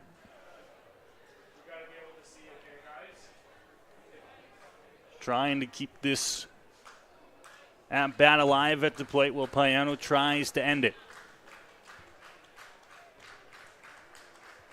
The 2-2 once more from the lefty. Swing and a miss, strike 3. Moretto got a piece, and Deolio holds on. It's back-to-back strikeouts for Victor Payano, and there's 2 gone in the top of the 8th. Well, great work there. Battles back, gets the second out on a strikeout. And there are now 2 gone here in the top of the 8th inning. Questions in the chat about the Osprey up in the light tower that is usually on the third base side by the concession stand. I'll be honest, Dylan, I didn't take a look up there when I walked in today or at the exhibition games to know if it was still there. I think the Osprey is still there. That one's in there for a strike. Now, here's the reason I say that. Matteo Porcelato at the plate. I was here a few weeks ago on a Wednesday night, and I looked up, and it looked to me like there was a nest up there. Now, I could be wrong, but I think the Osprey may have nested. I don't know. If not, there's always that tower in the parking lot where they tried to relocate the Osprey to, but the Osprey said no. 0-1 breaking ball in there. You can move him, but he keeps on coming back. And no, the Osprey was likely not going to move to Arva, St. Thomas or anything. What's the saying? 25% more in St. Thomas? Is that the saying? It's an old saying. I don't know if you'd get it. I now that you mentioned it, I think I do remember hearing about it. I've never heard it personally. 0-2 count. Payano looks to strike out the side, and he does. Freezes Porcelato. It's a called strike 3, and the top of the 8th inning is complete. What a job there to get through the top of the 8th. Maybe a little bit of a smile creaking through there a good top half of the 8th will bring us into the bottom half. Majors holding a 10-4 lead here in the home opener. Victor Payano with some heat on display in this outing. Wasn't too sure if he was throwing full velocity in Toronto on Sunday. No, I don't know if you were watching the game. Tough to tell, but here up close in person, it's pretty clear that he's bringing it out there on the mound. He is. He certainly is. He's looked good. There was a couple instances where maybe it looked like he wasn't settling in, but he has shown us that obviously he is settled in and he is ready to go as he takes the Majors into the bottom half of the 8th, hoping this might be their last at-bat of the night, holding a 10-4 lead. Little update on the out-of-town scoreboard in the National Hockey League. The Boston Bruins fell to the Florida Panthers by a score of 2-1, which has eliminated the Bruins from the playoffs. So Florida will move on to the Eastern Conference Final. The Dallas Stars have a chance to do the same later tonight. Neil Shrivastava in our chat today explaining the situation in Hamilton. They got an inning and a half into a foggy, wet game at Bernie Arbor. So the game is suspended with 2 out in the top of the second, and Guelph up 2-0 with the bases loaded. So on Point Streak, all we saw was the game was postponed. But thank you for the update, Neil. So that game will be resumed at a later date. Here at Labatt Park, 10-4 Majors. Francisco Jimenez back out there for his 3rd inning of work. He is back out there as well and looking to try and shut down the Majors quickly here in the bottom half of the 8th inning. Dylan, just a little bit more on the out-of-town scoreboard. We talked about some of the local teams here. London Knights, of course, won't get underway into the Memorial Cup until next weekend. The London Lightning dropped the opener of the Basketball Super League Finals tonight in Kitchener-Waterloo against the KW Titans.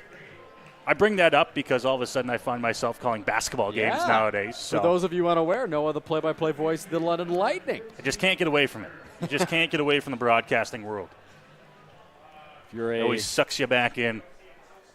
If you're a basketball fan, the Basketball Super League, a cool little local league, right? Games in Kitchener-Waterloo and London and surrounding areas. That one off the plate outside. Lightning play out of the Budweiser Gardens, as do the Knights. Let me just talk about it because it has been just a buzz of activity here in the Forest City throughout the months of May. Majors getting underway. The Knights' run has been, just incredible to watch. They put on a clinic in the OHL Finals. That Game 3 was one of the craziest hockey games I've ever watched.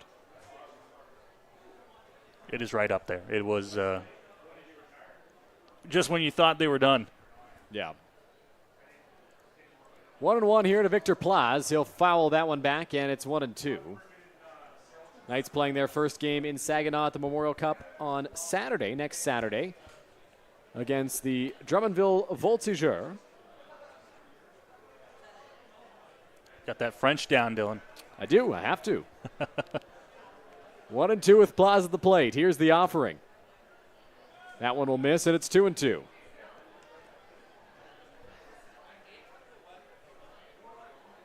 Two and two to the Majors leadoff man here. 1 for 4 on the day, Victor Plaz. The one being a bunt single. None of the balls he's put in play have drifted too far past the infield. And that one will miss. Running the count full at 3-2. See if he can find a way to get on, start this bottom of the 8th inning.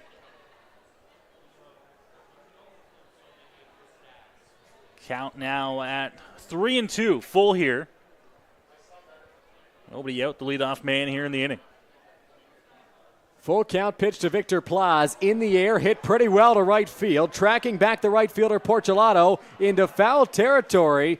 He cannot come up with it. It is a foul ball. Umpire right there, the first base umpire getting down the right field line. He was probably a good 50 feet onto the grass and on the line to make the call there, foul. And the count once again remains full as everybody jogs back to their positions. An update on the game in Brantford that we were talking about earlier. Anne Chamberlain in our chat updating us on that one as well, saying they went all the way to 9:30 before calling that game. An hour and a half delay. Anne says she was tuned in watching us during some of the delay, so thank you for tuning in. Full count. Here's the pitch to Victor Plaz. That one fouled off towards Majors third base coach Brent Wales. Brent couldn't come up with it. Taps his chest, says, my bad. It is never easy to make that decision when you've got so many eager bodies who want to play the first game in a franchise's history. To be the ones that say, not today. Yeah. I'm sure Chatham was really pushing to get that game in. Get some of the nerves out of the way before they play at home tomorrow. That one, a called strike 3 to Victor Plaz. He did not like the call. He thought it was outside for ball 4. But the result is strike 3 nonetheless, and there's one away in the bottom of the 8th inning. Good pitch there for this strikeout. Still continuing to work well here in the bottom of the 8th inning and gets the first out in order. Brad Verhoeven will step into the batter's box here for the Majors. Verhoeven took over in the 3rd inning in the spot of Gibson Krasminski as the first baseman. Here's the pitch, fouled straight back by Verhoeven. It's 0-1. Trying to put together some good at-bats here and earn some really nice playing time on the Majors this season. Verhoeven no longer a junior player. Played at the St. Thomas Tomcats last year. He floats this one into left field. Charging in the left fielder, Dawson Tweet, and he will make the catch for the second out. So 2 gone quickly here as Verhoeven flies out to left on a line. Good piece of hitting, but couldn't get it to drop enough there. So Starling Joseph will saunter into the batter's box here. Joseph, a home run earlier today. One of the guys who displays a lot of power for the Majors. Brad Verhoeven, who was just up at the plate, I believe has an IBL home run in his career as well. He does. 1 home run, June 22nd in Kitchener. There it is. And no, I don't know that off my heart. I did pull that up quickly. That went in there for a strike. Did you pull it up from the notes file I shared with you, Noah, or was that I online? didn't. I went right to Point Streak. I will not lie. I have it in my notes. I was ready to go. I just didn't have it open. Off the plate, it's 1-1. I will leave that for you next time. Majors lost that game 11-5 on June 22nd. 1 ball, 1 strike. Here's the pitch in the air from Joseph, high in foul territory. Cote gives it a look. He's got no clue where it is, but it is well into foul territory. So the count now 1-2. Didn't hear it hit the roof or anything here as well, so I can tell you where it went. But nonetheless, count goes to 1-2.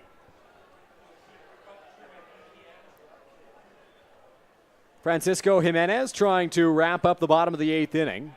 Has thrown 2 2/3 of solid relief so far, only allowing the 2 runs on the Caden Cardoso home run.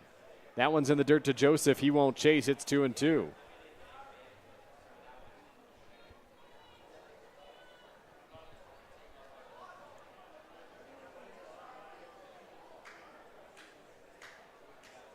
Setting on the rubber is Jimenez. Here's the pitch, just off the plate outside. A little bit of movement from the Jackfish infield, but they don't get the call. Speaking of movement, there's not much of it, but there's a little bit in the Majors bullpen. Braden Farrington getting stretched out. I believe Skylar Janice has the hoodie off and standing out there in his jersey. 3 balls, 2 strikes, 2 outs. Starling Joseph at the plate. Here's the payoff pitch. Swing and a miss, strike 3. Francisco Jimenez sets down Starling Joseph to retire the side in the bottom of the 8th inning. We'll head to the top of the 9th. Majors trying to close this one out. You're watching London and Welland on Majors TV.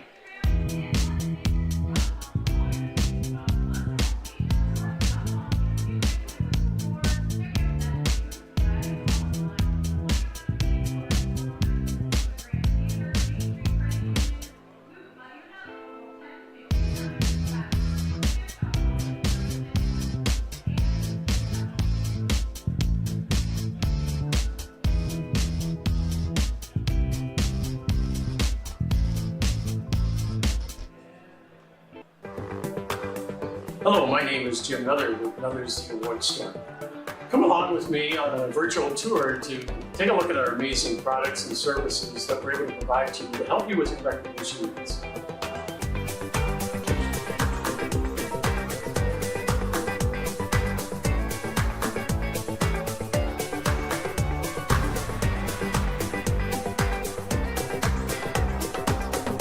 Go beyond the scores and get to know the athletes who call the Forest City home. Joseph crushes one. Game Day London brings you in-depth stories and conversations about London's major teams and the athletes. Whether it's in the rink with the Knights or on the field with the Majors, Game Day London has you covered from the start. For fresh and engaging sports coverage, visit GameDayLondon.com, a proud sponsor of MajorsTV. Country Roads looking to take the Majors home here at Labatt Park as the ninth inning just about to get underway. Victor Payano out on the rubber trying for the elusive 4-inning save, Noah. You don't see many of those, Dylan. You really don't. No, you do not. Of course, if the team leads by more than 3 runs, in order to qualify for a save, you have to throw 3 innings. Payano has been in since the 6th, so if he's able to complete the 9th, he would get credit for the save in this game, having thrown 4 innings of relief. Fans sing along to Country Roads. Probably the best late inning song it is out there, I think. You're going to say that Eric doesn't know what he's doing up here in the booth with the music? Come on, Dylan. That's not what I said. Let the record reflect that was not what was said. Ready to take us home anyways into the top of the 9th here, and it will be Robert Mullen to lead things off for Welland. Mullen, Cote, Dupuis barring any pinch hitters for the Jackfish. 4, 5, and 6 for Welland. Tough spot in the order here for Payano. Looking to close things out. Payano readies. Here's the pitch. Swing and a miss, strike 1. Payano trying to get the Majors through the final 3 outs here.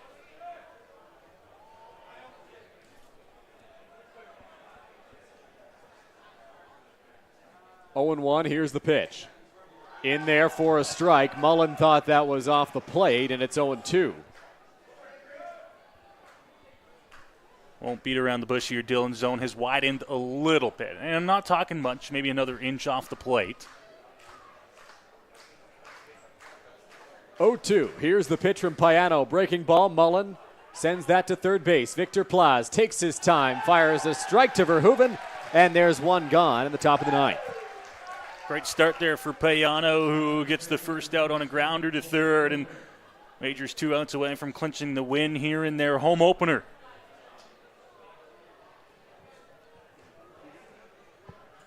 So Cole Cote will step into the batter's box now, the catcher. Cote with a blue barrel on that bat. Choked up just a little bit. That one in the air, shallow center field. Going to be a tough play. Ranging out the second baseman, Caden Cardoso. He'll make a nice catch, and there's 2 gone. Great job to get out there and rein in that ball, and there are 2 gone here in the top of the 9th inning. So the last chance for the Welland Jackfish here in the Majors home opener is Tyler Dupuis. Dupuis is 1 for 2 on the day, trying to extend this contest. And fans watching on YouTube, don't go anywhere after the game. We do have a player of the game to present. Player of the game brought to you by Nuthers Awards. We'll get an interview with Justin Koehler and our player of the game after this contest. That one lined straight back at the screen by Dupuis, and it is 0-1. Payano trying to close the door here for the Majors in a really good relief appearance here in the home opener. They shut down the Jackfish bats. 0-1 off the plate outside, 1-1. Fans, most of them look like they have stuck around here. Long weekend, of course, so nowhere to go unless you are already out of town. Payano ready on the rubber. Here comes the 1-1 pitch. It will miss high, and it is 2 balls and 1 strike here.